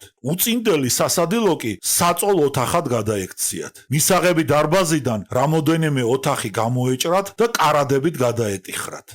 ყველგან იაფასიანი გაცრეცილი ავეჯი იყო განლაგებული. ისეთ შთაბეჭდილებას ტოვებდა, რომ თითქოს ვიღაც ხელმომჭირნე ქალის ჩასახლებულიყო იქ, რომელმაც უწინდელი შესანიშნავი ბინა იაფასიან შემოსავლიან სასტუმროდ გადააკეთა. მოგილოცავთ ახალ ბინას, მოგვესალმა ივან პლატონისძე. როდესაც მოსწავლეებმა თავი დავაღწიეთ მოულოდნელობას და მოვიშინაურეთ თავი, ერთობლივ დავიწყეთ ხოვნა, რომ დაებრუნებინათ უწინდელი მყუდრო მალოლეტკოვას ბინა, რადგან ახალ სადგომში ცუდად გრძნობდით თავს და შესაბამისად ვერ ვიმუშავებდით. რა სიზამთ? სიტყვა ბანზე აგვიგდო არკადი ნიკოლოზისძემ. უწინდელი ავეჯი მიმდინარე რეპერტუარისთვის დასჭირდათ თეატრში. სამაგიეროდ ის დაგვითმეს, რაც შეეძლოთ და ისე გაარიგეს, როგორც იცოდნენ. თუ არ მოგწონთ, თქვენ მოეწყვეთ, როგორც შეგიძლიათ, რომ ყუდროება შექმნათ. გაჩაღდა მუშაობა. ერთი აურზაური ატყდა. სრული უწესრიგობა. შეძდექით, მოგმართა არკადი ნიკოლოზისძემ. ემოციური მეხსიერების რა მოგონებამ და რა განმეორებითმა განცდამ გამოიწვია თქვენში შექმნილი ქაოსი. არ მავირში, როდესაც მიწისძვრა, მიწარო ქანაობს, კედლები რომ ქანაობენ, ავეჯი ასევე ბურტყუნებდა ჩვენი მხაზავი მიწის მზომელი უმნოვიხი. არ ვიცი როგორ გამოვთქვა, როდესაც დღესასწაულის წინ იატაკის მწმენდავები იგონებდა ველიამინოვა. შეიბრალეთ ჩემო ძვირფასებო, გული მწყდება, თითქმის ტირო და მალოლეტკოვა. ავეჯის შემდგომი განრიგებისას ატყდა კამათი. ერთნი ერთგვარ განწყობილებას ეძებდნენ, მეორენი სხვას. იმ სულიერი განწყობილებისა და ემოციური მოგონებების მიხედვით, რომლებიც მათში აღსდგებოდნენ ავეჯის ამა თუ იმ დაჯგუფების შესაბამისად. როგორც იქნა დაალაგეს ავეჯი შესაფერისად. მივიღეთ განლაგება და სინათლის გაძლიერება ვითხოვეთ. აქ კი დაიწყო სინათლისა და ხმოვანების ეფექტ და დემონსტრირება. დასაწყისში მზის კაშკაშა სინათლე მოგვცეს და სიხარული ვიგრძენით სულში. იმავე დროს სცენის უკან ხმაურობის სიმფონია დაიწყო. ავტომობილები, ტრამვაის ზარის რეკა, ქარხნის საყვირები, მატარებლის შორის ტვენა ადასტურებდა დღის მუშაობის გაცხოველებას. შემდეგ თანდათანობით მოუკლეს სინათლეს, წუხრი დაეშვა, ყუდროება ჩამოვარდა, სიწყნარემ დაისადგურა და რამდენიმედ მოწყენილობამაც. ოცნებისაკენ გვიზიდავდა, ქუთუთოები დაგვიმძიმდა, შემდეგ ძლიერი ქარიშხალი ამოვარდა, თითქოს გრიგალი, ფანჯრის შუშების რეალებდნენ, ქარაშოტი ზუზუნებდა, თოვლით უწვიმა ეხეთქებოდა ფანჯრებს, სანთლის თანდათანობით ჩაქრობასთან ერთად ყველაფერი მიწყნარდა. მისწყდა ქუჩის ხმაურობა, გვერდით ოთახში საათმა დარეკა, შემდეგ ვიღაცამ როიალზე დაუკრა, თავიდან ხმაურით, შემდეგ კი ნახევარ ტონებში. საკვამურში ზუზუნი გახქონდა ქარს, სულს კაეშანი დაეუფლა, ოთახი სიბნელე მოიცვა, ლამპები აანთეს, მიყუჩდა როიალი. შემდეგ რაღაც შორს 12 ჩამოჰკრა კოშკის საათმა. შვაღამეა, მდუმარება დაეუფლა ყველაფერს. იატაკ ქვეშიდან თაგვის მხაკუნი მოისმა. იშვიათად მოისმოდა მანქანის საყვირი და ერთი მეორეს ეხმაურებოდნენ ორთქმავლების ტვენა და ბოლოს ყველაფერი მიჩუმდა.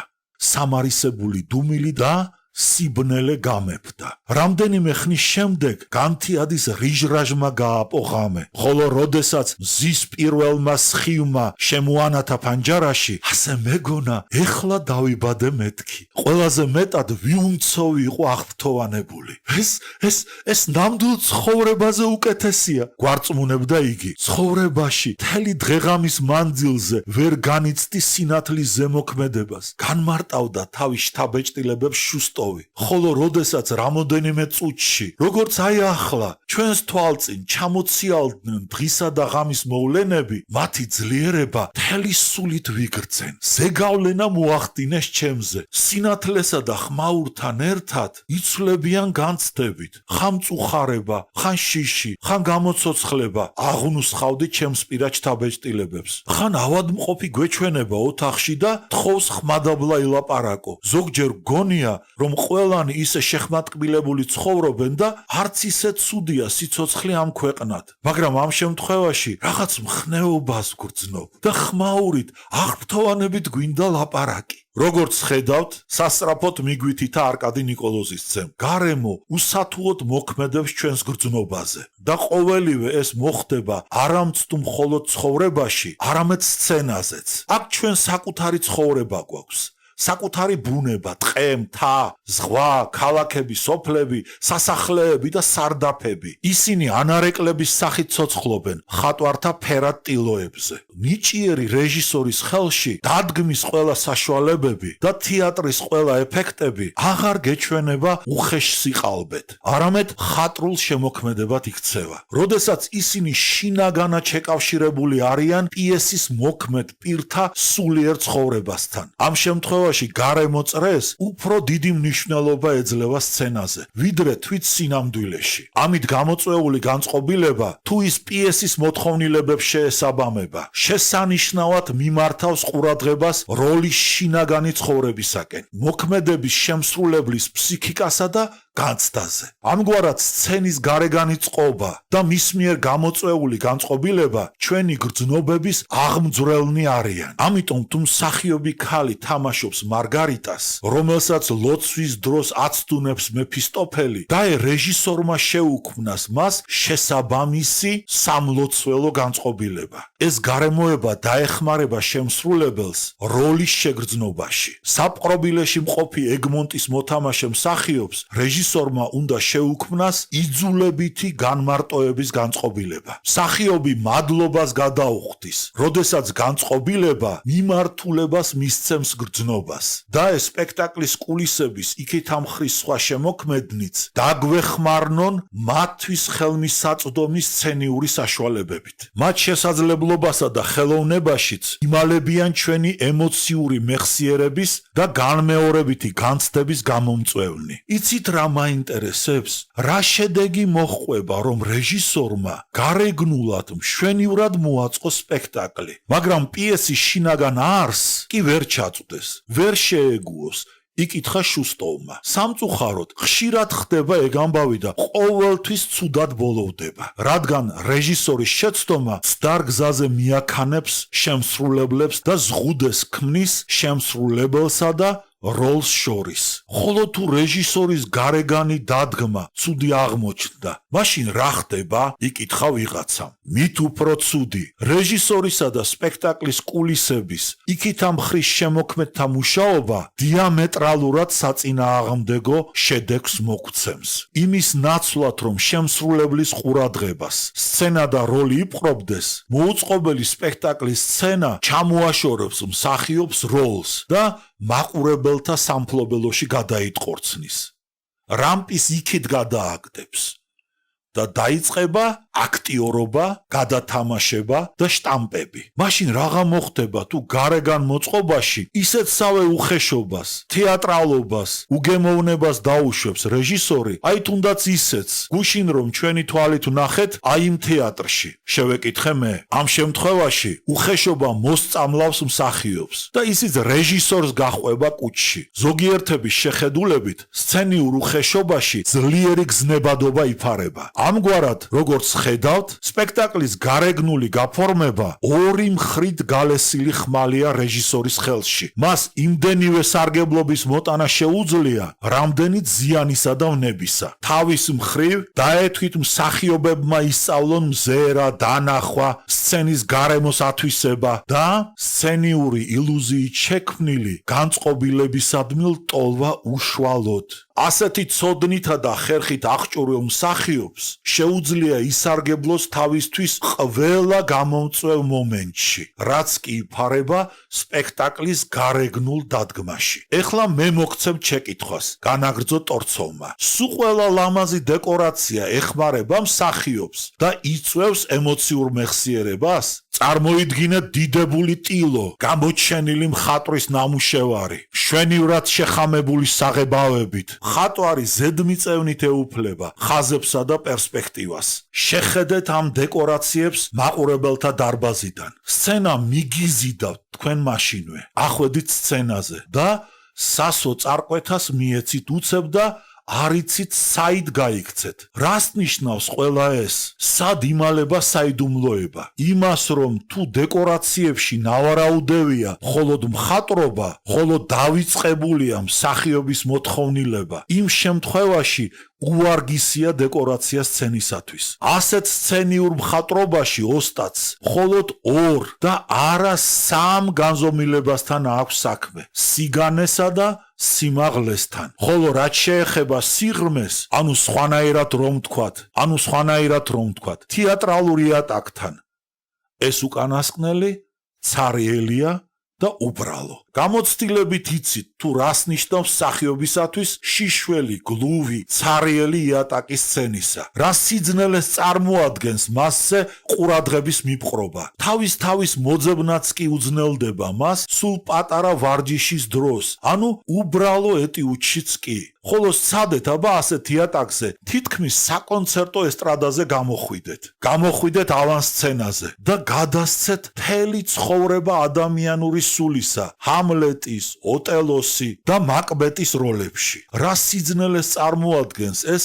რეჟისორის დაუხმარებლად, უმიზანსცენოთ, უნივთოთ და უავეჯოთ, რომელსაც შეიძლება დაეყრდნოთ, ჩამოჯდეთ მასზე, მიეყრდნოთ, რომლის გარშემოდაც შეიძლება დაჯგუფება. თითოეული ასეთი მდგომარეობა ეხმარება სცენაზე ცხოვრებას და პლასტიურად გამოვლინებას თავისი შინაგანი განწყობილებისა. დიდარი მიზანსცენის დროს ამის მიღწევა უფრო ადვილია, ვიდრე რამპის წინ სვეტივით ატუზული მსახიობობის დროს. ჩვენ მესამე განზომილება გვჭირდება, ანუ სცენის იატაკის გამოძერწვა. ჩვენ მასზე მოძრაობთ, ცხოვრობთ, ვმოქმედებთ. მესამე განზომილება უფრო მეტად გვჭირდება, ვიდრე პირველი ორი. რა სარგებლობა მოაქვს მსახიობისათვის მის ზურგს უკან ჩამოფარებული გენიალური მხატვრის ნამუშევარს, საუცხოო დეკორაციას. ძალიან ხშირად ჩვენ მას საერთოდ ვერ ვხედავთ, რადგან მისგან ზურგშექცევით მოქმედებთ. ის მხოლოდ შესაფერის თამაშს გვავალდებულებს, რომ ჩვენ ღირსეულები ვიყოთ მის ფონზე. ის ჩვენ არაფერში გვეხმარება, რადგან მისი შემოქმედების დროს მხატვარი მხოლოდ სურათზე ფიქრობდა. ის მხოლოდ თავის თავს გამოავლენდა სურათში და მსახიობს კი ივიწყებდა. მაგრამ სად არიან ისეთი გენიოსები, ისეთი ტექნიკოსები, რომლებიც მოკარნახის ბუდრუგანის წინ მდგომი ყოველგვარი დახმარების გარეშე უმიზანსცენოდ, ურეჟისოროდ და უმხატვროდ გადმოსცემენ პიესას და როლის მთლიან შინაგან არსს. ვიდრე ჩვენს ხელოვნებას არ მიუღწევია სრულყოფის უმაღლეს წერტილამდე ფსიქოტექნიკის სფეროში, რომელიც შესაძლებლობას მისცემს მსახიობს დახმარების გარეშე დაზლიოს თავისი შემოქმედებითი ამოცანები, მანამდე ჩვენ ყოველთვის მივმართავთ სპექტაკლის რეჟისორსა და კულისების იქითა მხარის შემოქმედებს, რომელთა განკარგულებაშიც არის ყოველგვარი დეკორატიული, გეგმობრივი, სინათლისა, ხმოვანებისა და სხვა გამომწვევი საშუალებანი სცენისა და სცენაზე.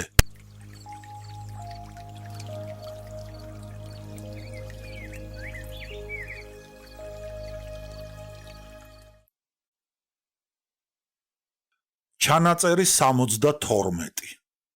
კუთხეში რას მიკუჭულ ხართ? მიმართა არკადი ნიკოლოზისძე მალოლეტკოვას. მე მოშორებით არ შემიძლია. აღელდა მალოლეტკოვა და უფრო ღრმად მოიკალათა კუთხეში და თან თვალს არიდებდა დაბნეულ ვიუნცოვს. თქვენ რაღაცო შეჯგუფულ ხართ ისე მყუდროთ, ყველა ერთად. მიუბრუნდა ტორცოვი მოსწავლეთა ერთ ჯგუფს, რომელსაც არკადი ნიკოლოზისძის მოლოდინში დივანზე მოეკალათათ მაგიდასთან, ყველაზე მყუდრო კუთხეში. ჩვენ ანეკდოტებს უსმენთ, მიუგო მხაზავმა უმნო ვიხინმა. თქვენ და გოვორკოვი რაღაც აკეთებთ, ლამფასთან ატუზულები, შეეკითხა არკადი ნიკოლოზისძე ველიამინოვას. მე არ ვიცი, როგორ აგიხსნათ? შეეკითხა იგი. წერილს ვკითხულობ და რატომ ვკითხულობ? სიმართლე გითხრათ, არც კი ვიცი, რატო ვკითხულობ. თქვენ და შუსტოვი რა ბოლთას სცემთ? ჩემთვისაც მოიცალა ტორცოვმა. რაღაც გეგმებს ვაწყობთ, მიუგე მე. ერთი სიტყვით დაასკვნა არკადი ნიკოლოზისძემ, თითოეულმა თქვენგანმა განწყობილების განცდის და საქმიანობის მიხედვით აირჩია უფრო მოხერხებული ადგილი. შექმნა შესაფერისი მიზანსცენა და გამოიყენა ის თავისი მიზნებისათვის. და შეიძლება პირიქით, მიზანსცენამ უკარნახა მას საქმე და ამოცანა, რომელსაც ის ამჟამად ასრულებს სცენაზე. ტორცოვი ბუხართან ჩამოჯდა. ჩვენ მის პირდაპირ. ზოგიერთებმა სკამი მოიახლოვეს, რომ უფრო ახლოს ყოფილიყვნენ და უკეთესად მოესმინათ. მე ლამფიან მაგიდასთან მოვეწყვე ჩასაწერად. გოვორკოვი და ველიამინოვა უფრო მოშორებით ჩამოსხდნენ საჩურჩულოდ. აი ეხლა რატომ დაჯექით ასე? თქვენ აქ, ისინი იქ, თქვენ კი მაგიდასთან. კვლავ განმარტება მოსთხოვა არკადი ნიკოლოზისძემ. ჩვენ ხელახლა ჩავაბარეთ ჩვენი შემოქმედებითი ანგარიშები. საიდანაც არკადი ნიკოლოზისძემ ამჯერად დაასკვნა, რომ ყველა ჩვენგანმა თავისებურად ისარგებლა მიზანსცენით გარემოს საქმიანობის, განწყობილებისა და განცდების შესაბამისად. შემდეგ არკადი ნიკოლოზისძემ მოგვატარა ოთახის ყველა კუთხე. თითოეულში სხვადასხვაგვარად იყო ავეჯი galagებული და წინადადებას გვაძლევდა განგვემარტა რა განწყობილებას, ემოციურ მოგონებებს, განმეორებით განცდებს იწვევს ჩვენში ეს გარემოებანი. ჩვენ უნდა აგვეხსნა რა გარემოებაში და როგორ ვისარგებლებდით მოცემული მიზანსცენით. ამის შემდეგ ტორცოვმა თვითონ თავისი შეხედულებისამებრ მოგვიწყო მიზანსცენების მთელი რიგი, ხოლო ჩვენ უნდა მოგვეგონებინა და აგვეხსნა როგორი სულიერი განწყობილების დროს, რა პირობებში, რა მდგომარეობაში, ანუ საგულისხმო ვითარებაში ვამჯობინებდით ისე ჯდომას, როგორც მან გვიჩვენა. სხვანაირად თუ უწინ ჩვენ თვითონ ვირჩევდით მიზანსცენას, ჩვენი განწყობილებისამებრ ამოცანის მოქმედების შეგრძნებათა მიხედვით, ამჟამად არკადი ნიკოლოზისძე ასრულებდა ამას ჩვენს მაგიერ, ხოლო ჩვენ მხოლოდ უნდა გაგვემართლებინა სხვისი მიზანსცენა, ანუ მოგვენახა შესაფერი განცდა და მოქმედება, მოგვენახა შესაბამისი განწყობილება. ტორცოვის თქმით, როგორც პირველი ორი შემთხვევა, საკუთარი მიზანსცენის გამომუშავება, ისევე მესამე შემთხვევა, სხვისი მიზანსცენის გამართლება ყოველთვის შეხვდება მსახიობს პრაქტიკაში. შემდეგ მოიყვანა პირიქითობითი დასაბუთების ცდა. არკადი ნიკოლოზისძე და ივან პლატონისძე თითქოს ისე დასხდნენ, რომ გაკვეთილი უნდა დაეწყოთ. ჩვენ კიდევ საქმიანობისა და განწყობილების მიხედვით. მაგრამ ტორცოვმა ისე შეცვალა მიზანსცენები, რომ ჩვენ თვითონ ვეღარ გავერკვიეთ. განზრახ უწესოდ დასხა მოსწავლენი, განწყობილებისა და იმის საწინააღმდეგოდ, რაც ჩვენ უნდა გაგვეკეთებინა. ერთნი სულ შორს დარჩნენ, მეორენი თუმცა მასწავლებლის ახლოს, მაგრამ ზურგშექცევით. მიზანსცენის სულიერ განწყობასა და საქმიანობასთან შეუფერებლობამ აღრევა შეიტანა გრძნობაში და შინაგანი დაბნეულობა გამოიწვია. ამ მაგალითმა თვალნათლივ დაგვანახა, თუ რამდენად აუცილებელია კავშირი მიზანსცენასა და მსახიობის სულიერ განწყობილებას შორის და რა ბოროტებაა ასეთი კავშირის დარღვევა. შემდეგ არკადი ნიკოლოზისძემ უბრძანა მთელი ავეჯი კედლის ირგვლივ დაელაგებინათ. მთელი მოსწავლენი ჩამოამწყრივა ამ სკამებზე და შვაზე. მოცარიელებულ იატაკზე მხოლოდ ერთი სავარძელი დატოვა. ამის შემდეგ თითო-თითოდ გამოგვიძახა და წინადადება მოგცა თლიანად ამოგვეწურა ამ სავარძლისადმი განწყობილება. როგორიც კი შეგვეძლო, ისე უნდა წარმოგვედგინა ჩვენ გონებაში ამ სავარძელთან დამოკიდებულება. რასაკვირველია, ყოველი განწყობილება გამართლებული უნდა ყოფილიყო შინაგანად, წარმოსახვითი მონაგონით, საგულისხმო ვითარებით და თვითგრძნობითაც კი. რიგრიგობით ჩავატარეთ ვარჯიში და თან განვმარტავდით, რა განწყობილებისაკენ მიგვითითებდა ცალკეული მიზანსცენა, დაჯგუფება და მდგომარეობა. ან პირიქით, რომელი შინაგანი განწყობილების დროს რა პოზა შემოგთავაზებს თავისთავად ჩვენი ბუნება. ყველა ეს ვარჯიში გვაიძულებდა უფრო მეტად შეგვეფასებინა შესაფერი, მოხერხებული და მდიდარი მიზანსცენა, არათვით მიზანსცენისთვის, არამედ იმ განცდებისათვის, რომელსაც ის იწვევს და აღრიცხავს. მაშ ასე დაასკვნა არკადი ნიკოლოზისძემ. ერთის მხრივ მსახიობი ეძებს თავისთვის მიზანსცენას, იღებს რა მხედველობაში განცდილ განწყობილებებს, შესასრულებელ საქმიანობას, ამოცანას, ხოლო მეორე მხრივ თვით განწყობილება, ამოცანა და საქმიანობა ქმნიან ჩვენთვის მიზანსცენებს. ისინიც აგრეთვე ემოციური მეხსიერების გამომწვევად ითვლებიან. ჩვეულებრივად ფიქრობენ, რომ სცენის დეტალური მოწყობით, განათებით, ხმაურითა და რეჟისორის სხვა სურვილებით, მანკებით, ჩვენ გსურს პირველ რიგში პარტერში მყოფ მაყურებელთა დაპყრობა. არა. ამ გამომწვევთ ჩვენ მივმართავთ იმდენად არა მაყურებლისთვის, რამდენადაც თვით მსახიობებისათვის. ჩვენ ვცდილობთ დავეხმაროთ მსახიობს მთელი თავისი ყურადღება მიაპყროს იმას, რაც სცენაზე ხდება და არა იმას, რაც სცენის გარეთაა. თუ მსახიობის რამპის მხარეზე შექმნილი განწყობილება პიესის შესაბამისია, მაშინ შემოქმედებისათვის ნაყოფიერი ატმოსფერო იქმნება, რომლებიც სისწორით აღაგზნებს ემოციურ მეხსიერებას და განცდებს. ეხლა მთელი რიგი ცდებისა და დემონსტრირების შემდეგ გჯერათ თუ არა, რომ დადგმის, დეკორაციული დაგეგმვითი, განათების, გახმოვანებისა და სხვა ხერხები და ეფექტები, რომლებიც განწყობილებას ქმნიან სცენაზე, რომ ყველა ესენი ჩვენი გრძნობების საუკეთესო გარეგანი აღგზნებებია. შეგვეკითხა არკადი ნიკოლოზისძე. ყველა მაღიარა ეს დებულება გარდა გოვორკოვისა. მაგრამ არის მსახიობთა საკმაო რიცხვი, განაგრძობდა არკადი ნიკოლოზისძე, რომელთაც არიციან სცენაზე მზერა და დანახვა. როგორი დეკორაციაც არ უნდა დაუდგათ ამ ხალხს, როგორი განათებაც არ გინდა გააკეთოთ ამ დეკორაციებზე, როგორც გინდა გაახმოვანეთ სცენა, როგორიც გინდათ ისეთი შექმენით ილუზიების სცენაზე, ასეთი მსახიობები იმით კი არ დაინტერესდებიან, რაც რაც სცენაზეა, არამედ მხოლოდ იმითი, რაც მაყურებელთა დარბაზშია. რამპის იქით ამ მხარეს აქცევენ ისინი ყურადღებას. მათ ყურადღებას ვერ მიიპყრობ, არამც თუ სცენის მოწყობილობა მორთულობით, არამედ თვით პიესით და მისი შინაგანი დედაარსითაც კი. ისინი თვითონ ვესპობენ სცენაზე უმთავრეს გარეგან აღმგზნებლებს, რომელთა შემწეობითაც დაეხმარნენ მათ რეჟისორები და სპექტაკლის სხვა შემოქმედნი. თქვენ რომ არ დაგემართოთ ეს, ისწავლეთ სცენაზე მზერა და დანახვა. ეცადეთ დაეყრდნოთ და გამოეხმაუროთ იმას, რაც თქვენს გარშემოა. ერთი სიტყვით იცოდეთ ყველა მოცემული აღმგზნებლობით სარგებლობა.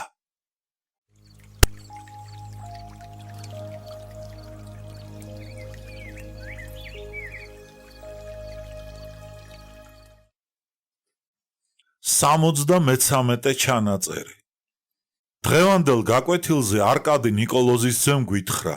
აქამდე ჩვენ გამომწვევიდან გრძნობისაკენ მივდიოდით, მაგრამ ხშირად მოხდება ხოლმე, რომ პირიქით უნდა წავიდეთ, გრძნობიდან გამომწვევისაკენ. ჩვენ მაშინ ვიქცევით ასე, როცა შემთხვევით შექმნილი შინაგანი განცდის ფიქსირება გვჭირდება. მაგალითზე აგიხსნით. აი რა დამემართა გორკის პიესის ფსკერზე ერთ-ერთ პირველ წარმოდგენაზე. შედარებით ადვილად დავძლიე სატინის როლი. გარდა მონოლოგისა, ადამიანობის შესახებ უკანასკნელ აქტში რომაა. შეუძლებელს მოითხოვდნენ ჩემგან, საზოგადოებრივს, თითქმის მსოფლიო მნიშვნელობის სცენას უსაზღროდ გაღრმავებულ ქვეტექსტებით. იმისათვის, რომ მონოლოგი დედა აზრად ქცეულიყო. მთელი პიესის იდეად და ამოცანად გარდაქმნილიყო. როდესაც საშიშ ადგილს მივახლოვდებოდი, შინაგანად ვიბოჭებოდი. ყურადღება მებნეოდა, რაღაცნაირად ვიჯგიმებოდი, თითქოს გადატვირთული ცხენი შესდგომოდა ციცაბო მთის აღმართსო. აი ესე ვიყავი. ეს მთა საშინლად მიშლიდა ხელს როლის ამოხსნაში და მის თავისუფლად თამაშში. მიწამლავდა შემოქმედებით წარმოსახვას, შემოქმედებით განწყობილებას. მაგრამ ჩემდა მოულოდნელად მესამე თუ მეოთხე წარმოდგენაზე როლის ეს დაავადებული ადგილი თავისთავად გამოვიდა. ჩემი შემთხვევითი გამარჯვების მიზეზის გასაგებად ყველაფერი გავიხსენე, რაც კი წინ უძღოდა ამ საღამოს გამოსვლას. უპირველეს ყოვლისა, მთელი დღის გადახედვა დამჭირდა დილიდან საღამომდე. დაიწყო იმით, რომ კერავისაგან საკმაოდ გაზვიადებული ანგარიში მომივიდა. ამან შეარყია ჩემი ბიუჯეტი და გუნება გამიფუჭა. შემდეგ საწერი მაგიდის გასაღები დავკარგე. ხომ იცით რა უსიამოვნებას გამოიწვევდა ეს გარემოება? აი ასეთ სულიერ განწყობაზე ვიყავი, რომ წავიკითხე რეცენზია ჩვენი სპექტაკლის შესახებ, რომელშიც აქებდნენ სწორედ იმ ადგილებს, სადაც დავმარცხდი და აძაგებდნენ საუკეთესოდ ჩატარებულ ადგილებს. რეცენზიამ საშინლად იმოქმედა ჩემზე. მთელი დღე პიესაზე ვფიქრობდი. მიასეჯერ ისევ და ისევ ანალიზს უკეთებდი და ვეძებდი მასში მთავარ შინაგან არსს. ვიგონებდი ჩემი განცდების ყველა მომენტებს და ისე ძლიერ ვიყავი გართული ამ საქმიანობით, რომ იმ საღამოს სულ არ მაინტერესებდა პიესის წარმატება. გამოსვლის წინ არ ვღელავდი, სულ არ ფიქრობდი მაყურებელზე, არამედ სრულიად გულგრილად უყურებდი წარმოდგენის დასასრულს და კერძოდ ჩემ თამაშს და არც ვთამაშობდი იმ საღამოს, არამედ სრულიად უბრალოდ, ლოგიკურად და თანმიმდევრობით ვასრულებდი როლის ამოცანებს სიტყვებით, მოქმედებებით და საქმიანობით. ლოგიკას და თანმიმდევრობას ერთად მივყავდი სწორი გზით და თავისთავად შესრულდა როლი, ხოლო დაავადებული ადგილი ისე ჩატარდა, რომ არც კი შემიმჩნევია. შედეგი ის იყო, რომ ჩემმა თამაშმა თუ არა მსოფლიო თავარი მნიშვნელობა მაინც იქონია პიესისათვის. თუმცა სულ არ მიფიქრია ამის შესახებ. მიზეზი რა დამეხმარა, რომ გამთავისუფლებულიყავი ამ გზააბნეულობისაგან და სწორი მიმართულება ამეღო. რამ დამაყენა სწორ გზაზე, რომელმაც სასურველ მიზანს მიმაღწევინა. რა თქმა უნდა, საქმე ის კი არ არის, რომ კერავმა დიდი ანგარიში წარმომიდგინა, არც ის, რომ გასაღები დავკარგე, ან რეცენზია წავიკითხე. ყველამ ერთად ცხოვრების პირობების მთლიანმა კომპლექსმა და ამ შემთხვევითობამ შექმნეს ჩემს სულში ისეთი განწყობილება, როდესაც რეცენზიამ უფრო ძლიერი მოქმედა ჩემზე და ამამუშავა ისე, რომ არც კი მოველოდი. მაშინ შეირყია დადგენილი შეხედულება როლის საერთო გეგმის შესახებ და მაიძულა ხელახლა შემემოწმებინა ის და მემოქმედა ისე, როგორც იყო საჭირო. ამ შემოწმებამ და გადათვალიერებამ მიმიყვანა გამარჯვებამდე. მივმართ ერთ გამოცდილ მსახიობს და კარგ ფსიქოლოგს და ვსთხოვე დამხმარებოდა იმ საღამოს ნაპოვნ განცდათა ფიქსირებაში. მან ასე განმიმარტა. გაიმეორო შემთხვევით განცდილი გრძნობა სცენაზე, იგივეა რომ სცადო დამჭკნარი ყვავილის გაცოცხლება. უკეთესი არ იქნებოდა რომ სულ სხვა რამეზე გეზრუნათ. მკვდრის გაცოცხლება კი არ სცადოთ, არამედ სულ ახალი ყვავილი ახეიროთ, ნაცვლად დამჭკნარისა. რა არის ამისათვის საჭირო? უწინარეს ყოვლისა, დავიწყებას მისცეთ ყვავილი და მისი ფესვების მორწვა დაიწყოთ. ახალი თესლი ჩარგოთ მიწაში და ახალი ყვავილი გაზარდოთ.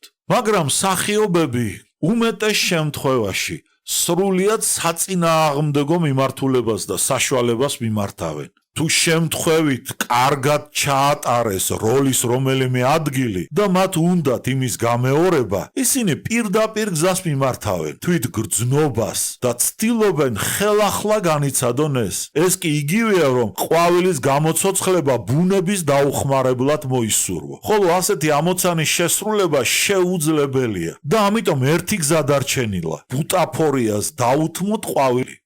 მაშასადამე რა გზას უნდა დავადგეთ? დავიწყებას მივცეთ თვით გრძნობა და იმაზე ვიფიქროთ თუ რამ გამოიწვია ის. იმ პირობებზე, რომლითაც გამოიწვიეს განცდა. ეს ის ნიადაგია, რომელიც უნდა მორწყო, გაანოყიერო, რომელზეც გრძნობა აღმოცენდება. ამ დროის განმავლობაში კი თვით ბუნება ქმნის ახალ გრძნობას მანამდე განცდილის მსგავსს, მანამდე განცდილზე უკეთეს. ასევე მოიქეცით თქვენც, ნუ რასოდეს ნუ დაიწყებთ შედეგიდან. თავისთავად არ მოდის ის, არამედ წინაპირველის, ლოგიკური შედეგია. მეც ისე მოვიქეცი, როგორც მირჩევდა ჩემი ბრძენი მრჩეველი. ამისათვის მომიხდა ყვავილის ყლორტების ქვევით ჩავყოლოდი ფესვებამდე, ანუ სხვანაირად რომ ვთქვათ, გამეკვლია გზა ადამიანის შესახებ მონოლოგიდან პიესის ძირითად იდეამდე. რა მიზნითაც დაიწერა ის? რა სახელი უწოდოთ ამ იდეას? თავისუფლება? ადამიანის თვითცნობიერება?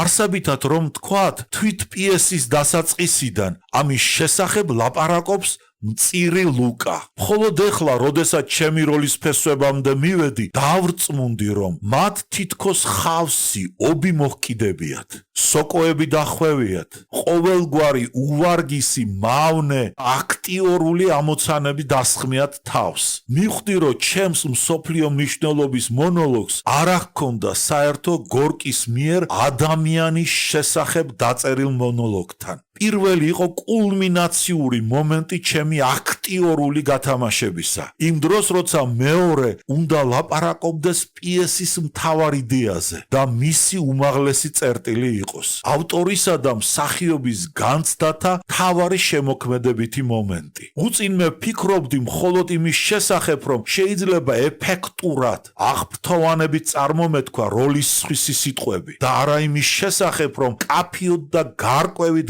დამეცა პარტნიორისათვის საკუთარი ზრახვანი და განცდები. ანალოგიური, განსახიერებული პიროვნების ზრახვათა და განცდებისა. მე გავითამაშებდი ხოლმე მხოლოდ შედეგს, იმის ნაცვლად, რომ ლოგიკურად თანმიმდევრულად და აზრობრივად მემოქმედა და ბუნებრივად მიმეყვანა ჩემი თავი ამ შედეგთან, ანუ პიესის მთავარ იდეასა და ჩემი მსახიობის შემოქმედებამდე. ჩემს მიერ დაშვებულმა შეცდომებმა გაუვალი კედელი აღმართეს ჩემსა და მთავარ აზრს შორის. რა დამეხმარა ამ კედლის დარღვევაში? როლის კომპრომეტირებული გეგმა. მერე ვინ გაუტეხა მას სახელი? რეცენზია. მერე რამ მიანიჭა მას ასეთი ძალა კერავის ანგარიშმა, დაკარგულმა გასაღებმა და სხვა 1000-მა შემთხვევამ, რომელთაც წარმოშვეს ჩემი ცუდი, საერთოდ ნერვიული განწყობილება და რამაც მაიძულა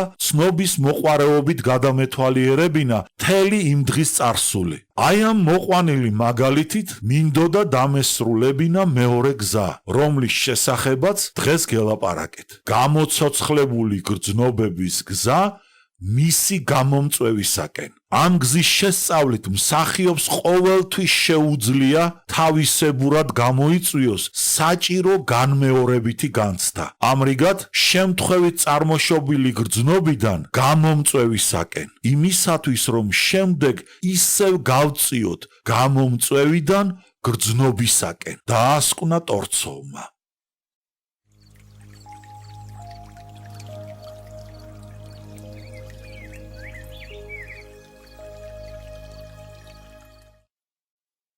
ჩანაწერი 74.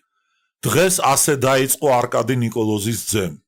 რაც უფრო ფართო მასშტაბისაა ემოციური მეხსიერება, მით უფრო მეტი მასალა მოიძებნება მასში შინაგანი შემოქმედებისათვის. მით უფრო მდიდარია და სრული მსახიობის შემოქმედება.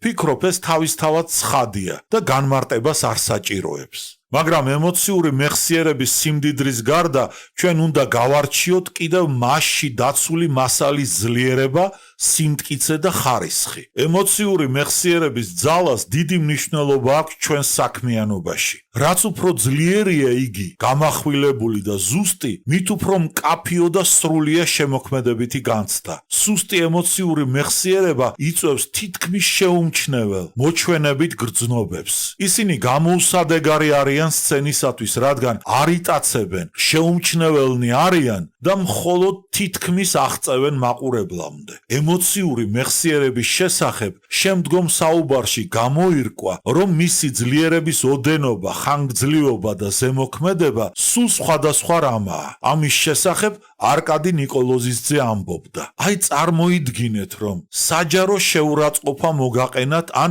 სილა გაგარტყათ ვინმემ. რის გამო შემდგომ მთელ სიცოცხლეს გეწვით ლოყა. ასეთი სცენის შემდეგ იმდენად ძლიერია შინაგანი ძრწოლა, რომ ამ ხეცური მოქმედების ყველა წვრილმანი და გარეგანი ვითარება დაჩრდილა მან. უბრალო მიზეზით და თითქმის სულ უმიზეზოდ უცებ აფეთქდება ემოციურ მეხსიერებაში განცდილი შეურაცხყოფა და ორმაგი სიძლიერით იჩენს თავს. მაშინ სიწითლე ან მომაკვდავის ფერყმრთალება ფარავს მთელ სახეს, ხოლო გული იკუმშება და განუწყვეტლივ გაზდის ბაგაბუგი. ასეთი გამახვილებული და ადვილად აღგრძნები ემოციური მასალის მქონე მსახიობს ადვილად შეუძლია განიცადოს იმის მსგავსი სცენა, რომელიც ჩარჩა მეხსიერებაში. და ეს სცენა იყო შეურაცხყოფის მიყენების სცენა, რომელიც მან ცხოვრებაში გამოსცადა. ამისათვის არ დასჭირდება დამატებითი ტექნიკის დახმარება. ყველაფერი ასეთ მსახიობში თავისთავად მოხდება და მას თვით ბუნებაც კი დაეხმარება. აი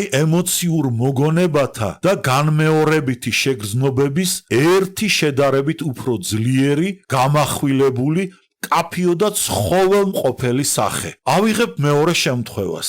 ერთი ჩემი მეგობარი უაღრესად გულმავიწყი. ერთი წლის შემდეგ ხელახლა ესტუმრა თავის ნაცნობებს და მასპინძლების საყვარელი პატარა ჩვილი ყრმის სადღეგრძელო წარმოსთქვა. სადღეგრძელოს სამარისებული სიჩუმით შეხვდნენ, რომლის შემდეგ დიასახლის ბავშვის დედას გული შეუწუხდა. აღმოჩნდა, რომ ჩემს საცოდაო მეგობარს დავიწყებოდა, რომ სადილი გაწყობილი იყო ბავშვის სიკვდილის წლის თავზე. თელ ჩემს სიცოცხლეში არ დამავიწყდება, რაც მაშინ განვიცადე, გამომიტყდა მეგობარი. ოღონდ ამ შემთხვევაში შეგრძნობამ ვერ დაჩრდილა, რაც გარშემო ხდებოდა. როგორც ეს მოხდა შეურაცხყოფის მიყენების მაგალითში, ამიტომ მეგობრის მეხსიერებაში კაფიოდ აღიბეჭდა არამც თუ თვით განცდა, არამედ ცალკეული, უფრო მკაფიო მომენტები და გარემოებანი მომხდარი ამბების. მას გარკვევით ახსოვს პირდაპირ მჯდომარე სტუმრის შეშინებული და გაფითრებული სახეც. მის გვერდით მჯდომი მანდილოსნის დახრილი თვალებიცა და ვიღაცის ამონაკვნესიც. ეხლა, როდესაც მას შემდეგ დიდმა დრომ განვლო, მასში თავისთავად უცებ გამოვლინდება ხოლმე შეგრძნობა, რომელიც მაშინ განიცადა იმ სადილზე განიცადა, მაგრამ ხანდახან უცებ ვერ მიაღწევს ამას და ამიტომ დასჭირდება ხოლმე იმ გარემოებათა მოგონება, რომლებიც თან სდევდნენ შემთხვევას და მაშინვე გამოვლინდება თვით შეგრძნებას უცებ ან თანდათანობით. აი უფრო ზუსტი, ანუ ასე ვთქვათ, ემოციური მოგონებათა საშუალო ცხოველმყოფელობისა და ძლიერების მაგალითი, რომლებიც ხშირად ფსიქოტექნიკის დახმარებას მოითხოვენ. ეხლა კი გიამბობთ მესამე შემთხვევას. ესეც იმავე ჩემ გულმავიწყ მეგობარს დაემართა, ხოლო არა საჯაროდ, არამედ პირდაპირ, ინტიმური საუბრის დროს. საქმე ის არის, რომ ბიძაშვილი ქალი ესტუმრა მას დედის სიკვდილის შემდეგ მადლობის გადასახდელად, დასაფლავებაზე მისვლისა და გვირგვინით პატივის ცემისათვის. ქალს ჯერ კიდევ არ ჰქონდა თავისი აზრი დამთავრებული, რომ გულმავიწყმა ბიძაშვილმა მოიკითხა საყვარელი ბიცოლა და დაინტერესდა მისი ჯანმრთელობით.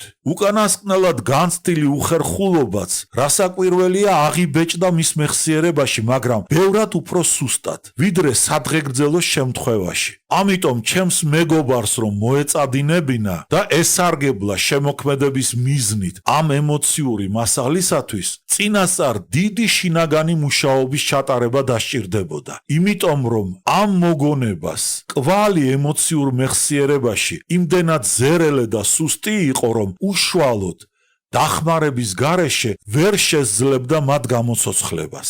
აი ემოციურ მოგონებათა და განმეორებით შეგრძნებათა სუსტი ძლიერების მაგალითი.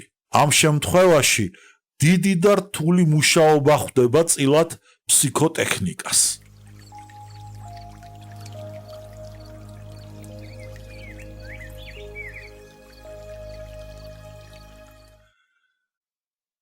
სამოცდამეთხუთმეტე ჩანაწერი. არკადი ნიკოლოზისძე განაგრძობდა ემოციური მეხსიერების სხვადასხვა სახის და ძლიერების თვისებათა განხილვას. ის ამბობდა, განცდილ შეგრძნებათა ზოგიერთ მოგონებას უფრო შესუსტებული სახით ვიმახსოვრებთ, სხვებს კი, თუმცა იშვიათად, მაგრამ გაძლიერებული სახით.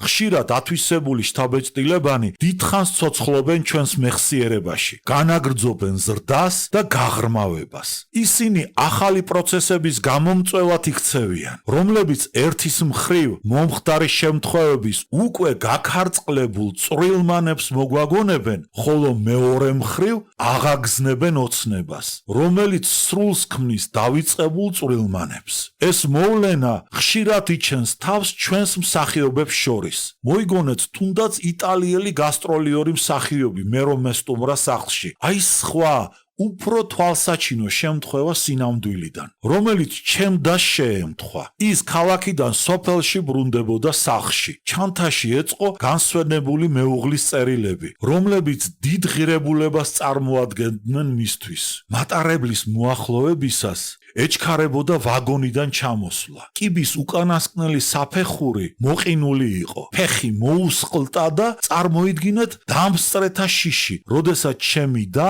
პერონის იატაკის სვეტებსა და მიმავალი ვაგონების შვა მოხვდა. საბრალო ქალმა შეჰკივლა უცებ, მაგრამ იმიტომ კი არა რომ შეეშინდა მას, არამედ იმიტომ რომ წერილებიანი ჩანთა გაუვარდა ხელიდან. ის შეიძლება ვაგონების თვლების ქვეშ მოხვედრილიყო.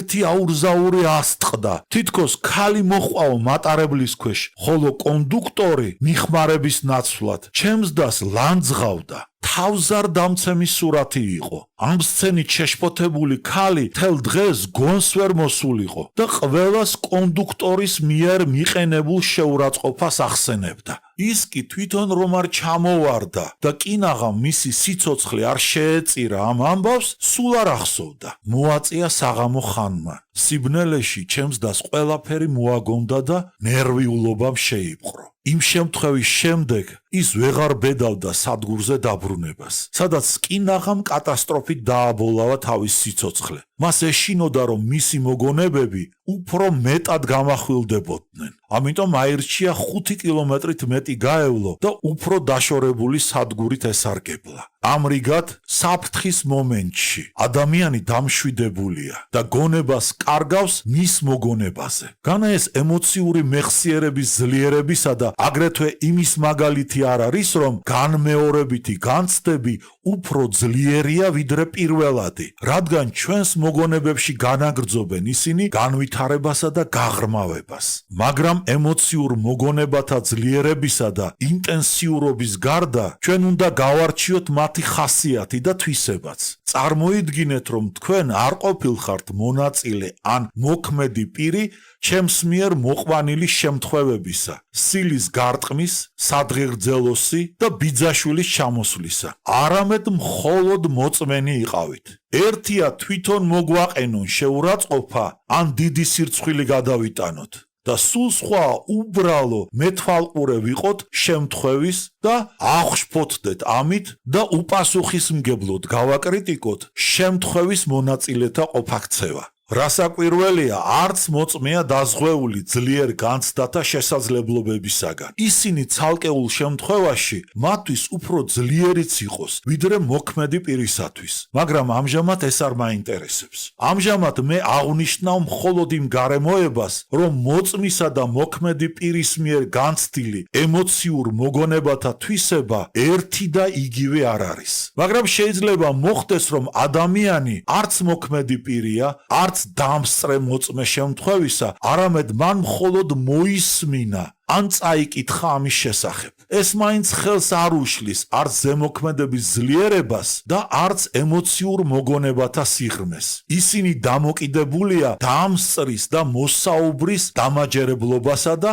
კითხველის და მსმენელის გულისხმიერებაზე. არასოდეს არ დამავიწყდება დამსწრის მოთხრობა კარაპის დაღუპვის შესახებ მოზარდთა მოსწავლე რაზმთან ერთად, რომლის კაპიტანიც მოულოდნელად გარდაიცვალა თვით გრიგალის და მხოლოდ ერთი ბედნიერი ბავშვი გადარჩა მათ შორის. ამ ტრაგედიის ამბავი ყოველივე წვრილმანით ხატრულად გადმოცემული დღესაც შიშის ზარს ამცემს და მაღელვებს გულის სიღრმეში. რასაკვირველია, სხვადასხვა გვარია ემოციური მოგონებანი მონაწილის, დამსწრის, მსმენელისა და მკითხველის. თავის თვისებათა გამო მსახიობებს უშუალოდ უხდებათ საქმე იქონიონ ყველა თვისების ემოციურ მასალასთან. შეიგუონ ისინი და გადაამუშაონ როლის მიხედვით. აი მაგალითად, წარმოვიდგინოთ, რომ თქვენ იყავით მხოლოდ დამსწრე და არა მოქმედი პირი აღმაშფოთებელი სცენისა, სილის გარტყმის, რომლის შესახებ მე წინა გაკვეთილზე გიამბეთ. დაუშვათ აგრეთვე, რომ იმ დროს თქვენ თვალწინ მომხდარი სცენის შთაბეჭდილება ძლიერი იყო და ღრმად ჩაგებეჭდათ ემოციურ მეხსიერებაში. თქვენთვის სულადვილი იყო გაგემეორებინათ სცენაზე იგივე განცდები საამისოდ შესაფერ როლში. დაუშვათ კიდეც, რომ ასეთი როლი აღმოჩნდა, მაგრამ თამაშობა გიხდებათ არა უბრალო დამსწრესი, არამედ თვით შეურაცხმყოფელისა. როგორ უნდა გადაამუშაოთ თქვენ არსებაში დამსწრის ემოციური მოგონებანი თვით მოქმედი პირის განცდებად. უკანასკნელი გრძნობს, რომ დამსწრე თანაუგრძნობს. ამიტომ თქვენ მოგიხდებათ თანაგრძნობის გრძნობად გარდაქმნა. აი მაგალითი დამსწრის თანაგრძნობის მოქმედი პირის ჭეშმარიტ გრძნობად ასეთი გარდაქმნისა. დაუშვათ, რომ თქვენ ესტუმრეთ ვინმე მეგობარს და საშინელ მდგომარეობაში დაგხვდათ იგი. რაღაცას ბუტბუტებს, ბორგავს, ტირის, თლიანად სასოწარკვეთილებასაა მიცემული. მაგრამ თქვენ ვერ მიმხვდარხართ მდგომარეობის დედააზრს. თუმცა გულწრფელად გაღელვებთ ის, რას განიცდით ასეთ წუთებში. თანაგრძნობას, მაგრამ თქვენი მეგობარი გაგიყვანთ მეორე ოთახში და საშინელი სურათი გხვდებათ იქ. მეგობრის ცოლი სისხლის მორევში ცურავს. ამ სურათის დანახვაზე თქვენი მეგობარი ნებისყოფას კარგავს, სული ეხუთება, ქვითინებს, რაღაცებს ბოდავს, გაუგებარს, თუმცა თქვენ გრძნობთ მათ ტრაგიკულ შინაარსს. რას განიცდით ასეთ წუთებში? უფრო მეტად თანაუგრძნობთ მეგობარს. თქვენ შესძელით საბრალოს დამშვიდება და მან უფრო გასაგებად დაიწყო ლაპარაკი. აღმოჩნდა, რომ ქმარს მოუკლავს ცოლი ეჭვიანობის ნიადაგზე. თქვენ დამიეჭვიანობის ნიადაგზე. ამ ცნობის მოსმენაზე მთელი გადატრიალება მოხდა თქვენში. დამსწრის უწინდელი თანაგრძნობა თვით ტრაგედიის მოქმედი პირის გრძნობად გარდაიქმნა, რომელიც თქვენ თვითონ აღმოჩნდით. ასეთი პროცესი ჩვენს ხელოვნებაშიც ხდება როლის დამუშავების დროს. იმ წუთებიდან, როდესაც მსახიობის არსებაში მოხდება ანალოგიური გარდაქმნა და ის აქტიურ პირად იგრძნობს თავს პიესაში, მასში ადამიანის ჭეშმარიტი გრძნობა ჩაისახება. ხშირად ადამიანი მსახიობის თანაგრძნობის ეს გარდაქმნა პიესის მოქმედი გმირის გრძნობად თავისთავად ხდება. პირველი, ანუ ადამიანი მსახიობი, იმდენად ძლიერ შეიჭრება მეორის, ანუ მოქმედი პირის მდგომარეობაში და გამოეხმაურება მას, რომ მის ადგილას იგრძნობს თავს. ამ მდგომარეობაში ის უნებლიეთ თვით შეურაცხყოფილის თვალსაზრისით განიხილავს ყველაფერს. მას მოქმედება მოუნდება, ჯგუფში ჩაერევა, გაილაშქრებს შეურაცხყოფელის წინააღმდეგ. თითქოს საქმე პირადად მას და მის პატივმოყვარეობას შეეხებოდეს. ამ შემთხვევაში დამსწრის განცდა თავისთავად თანაგრძნობიდან გრძნობად გარდაიქმნება. ანუ იმავე თვისებისა და თითქმის იმავე ძლიერებით იჩენს თავს, როგორც პიესის მოქმედ პირში. მაგრამ როგორ მოვიქცეთ, თუ ასეთი პროცესი არ მოხდება შემოქმედების დროს? მაშინ ფსიქოტექნიკის დახმარებას უნდა მივმართოთ. მისი საგულისხმო ვითარებით, თილისმური თურომით და სხვა აღმგზნებით, რომლებიც გამოხმაურებას იწვევენ ემოციურ მეხსიერებაში. ამრიგად, შინაგანი მასალის ძიების დროს უნდა ვისარგებლოთ არა მარტო იმით, რაც ჩვენ განვიცადეთ ცხოვრებაში, არამედ იმითაც, რაც ჩვენ შევიცანით სხვა ადამიანებში და რასაც გულწრფელად თანაუგრძნობდით. ასეთი პროცესი დაეხმარება მოგონებებსაც, რომლებიც ჩვენ ამოუკრიფეთ კითხვის დროს ან სხვის საუბრიდან. აგრეთვე ეს შთაბეჭდილებები უნდა გადავამუშავოთ ჩვენში, ესე იგი მკითხველის ან მსმენელის თანაგრძნობა გარდავქმნათ საკუთარ ნამდვილ გრძნობად, რომელიც დაემთხვევა მოთხრობის გმირის ანალოგიურ გრძნობას. ხომ არ გეუცნაურებათ თქვენ კითხველის თანაგრძნობის მოქმედი პირის გრძნობად გარდაქმნის პროცესი? განათვით ჩვენ ასე არ ვიქცევით ყოველ როლში, მას ვეცნობით ჩვენ პიესის კითხვის დროს, ვეცნობით დრამატურგის თხრობის დროს, როდესაც ის მოვლენას აღგვიწერს, რომლის არც მოწმენი და არც მოქმედი პირნი არ ყოფილვართ ჩვენ, მსახიობები, და მხოლოდ კითხვით შევიტყვეთ ხსენებული ამბავი. როდესაც ჩვენ პირველად ვეცნობით დრამატურგის ნაწარმოებს, თანაგრძნობა ჩაისახება ჩვენში პიესის მოქმედი პირებისადმი. პიესის მოსამზადებელი მუშაობის პროცესში ეს თანაგრძნობა უნდა გარდავქმნათ ადამიანი მსახიობის საკუთარ ნამდვილ გრძნობად.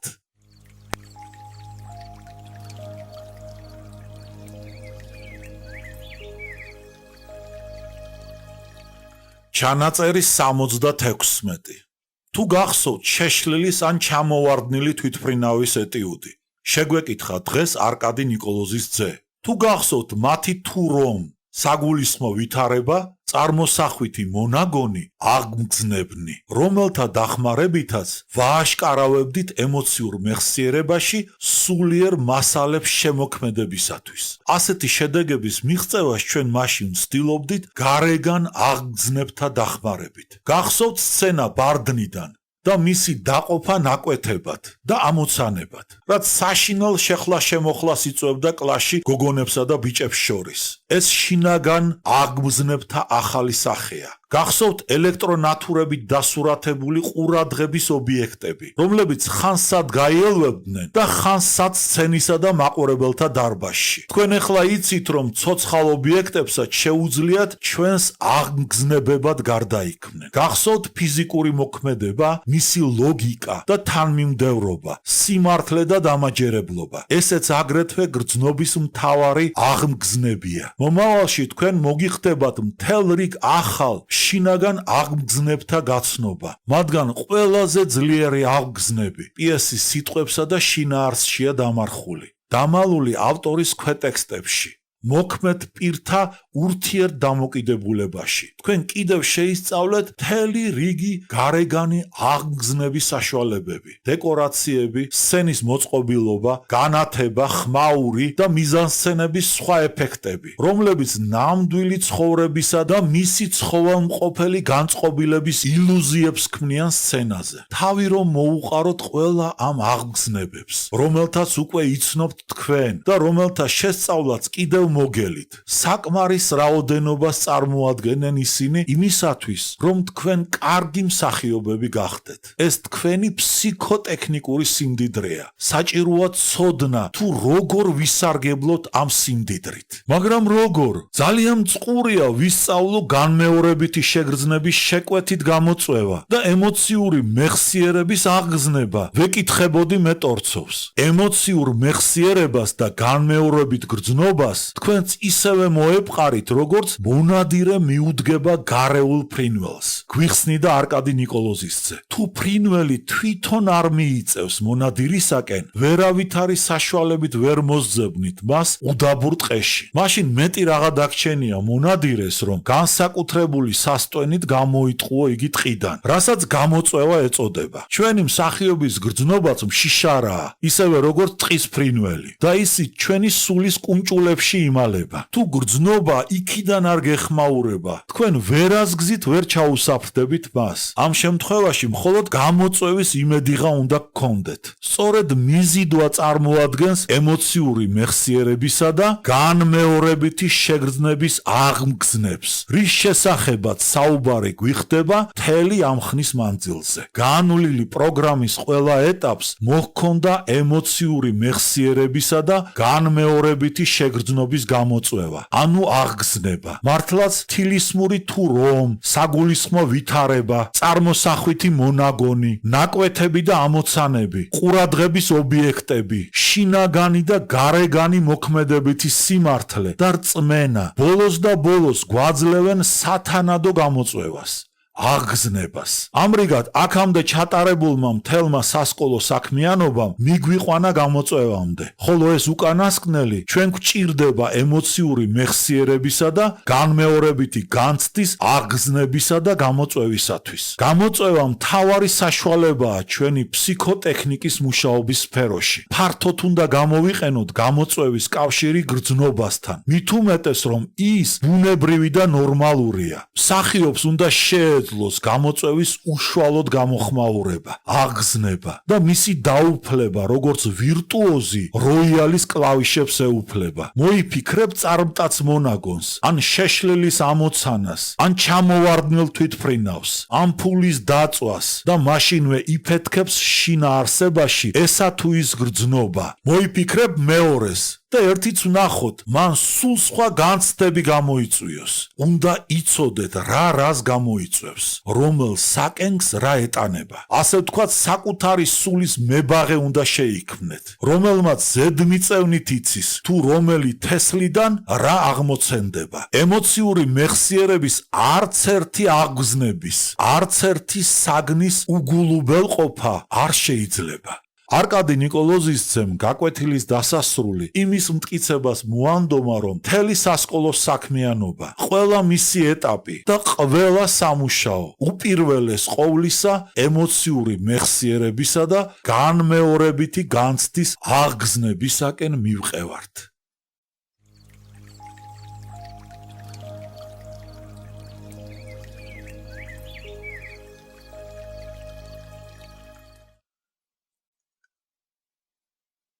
სამოცდამეჩვიდმეტე ჩანაწერი.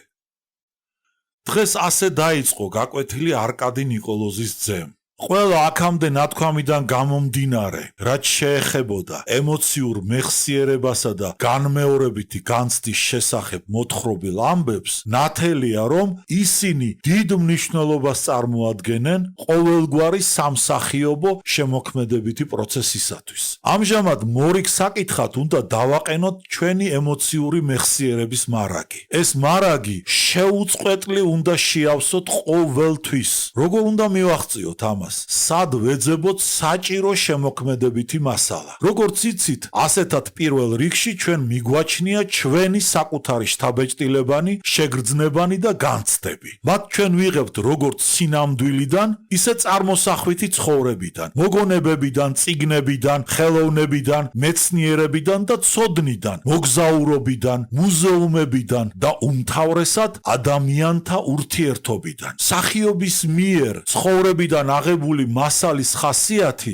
იმის მიხედვით იცვლება, თუ როგორ ესმის თეატრს ხელოვნების დანიშნულება და თავისი მხატვრული ვალდებულებანი მაყურებლის წინაშე. იყო დრო, როდესაც მსახიობის შემოქმედებისათვის მასალას წარმოადგენდნენ გარემო, ჩქეფარე ცხოვრება და ასე შემდეგ. სხვადასხვა ეპოქაში სხვადასხვა სახის მასალა შედიოდა თეატრის შემოქმედებაში. ვოდევილისათვის საჭირო იყო ზერელე დაკვირვება, ოზეროვის პირობითი ტრაგედიისათვის განსაზღვრული ტემპერამენტი და გარეგანი ტექნიკის მფლობელი მსახიობისათვის საკმაო იყო გმირული გემოვნების იერი და ნაკითხობა. მე-19 საუკუნის 60-90-იანი წლების თუ ოსტროვსკის ნაწარმოებებს არ ჩავთვლით, საშუალო ფსიქოლოგიური გაცოცხლებისათვის მსახიობს შეეძლო დაკმაყოფილებულიყო პირადი გამოცდილებით, რომელსაც მიიღებდა თავის წრესა და მის ახლო მდგომ საზოგადოებაში. ხოლო როდესაც ჩეხოვმა ახალი ეპოქის გავლენით თოლია დაწერა,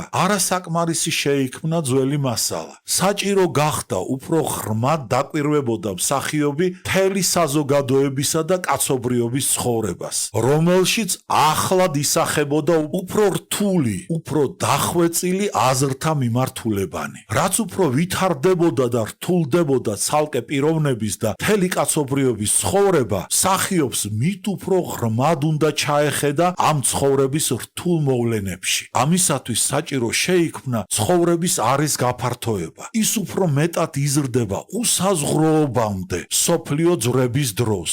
მაგრამ არკმარა ყურადღების არის გაფართოება თვით ცხოვრების სხვადასხვა სფეროს ჩართვით. არკმარა თვალყურის დევნება. უნდა გესმოდეს კიდეც სათვალყურო მოვლენების აზრი და მნიშვნელობა. უნდა გადაამუშაო კიდეც შენში ათვისებული შეგრძნებანი, აღბეჭდილი ემოციურ მეხსიერებაში. უნდა ჩასვდე კიდეც შენს გარემოს, რომ შექმნა ხელოვნება და ასახო ადამიანის სულის ცხოვრება სცენაზე. ამისათვის საჭიროა არა მარტო შეისწავლო ეს ცხოვრება, არამედ უშუალოდ მიიღო კიდეც მონაწილეობა ყოველ მის გამოვლინებაში. როდის, სად და როგორც კი მოგეცემა ამის შესაძლებლობა. უამისოდ ჩვენი შემოქმედება გამოიფიტება, შტამპად გადაიქცევა. მსახიობი, რომელიც გარედან ათვალიერებს მის გარემო ცხოვრებას, რომელიც თავის თავზე განიცდის გარემო მოვლენების სიამეს და მწუხარებას, მაგრამ არ უკვირდება მათ რთულ მიზეზებს და ვერ ამჩნევს მათ მომდევნო შესანიშნავ შემთხვევებს ამ ცხოვრებისას, გამსჭვალული უდიდესი დრამატიზმით, უდიდესი ჰეროიკით, ასეთი მსახიობი კვდება ჭეშმარიტი ხელოვნებისათვის.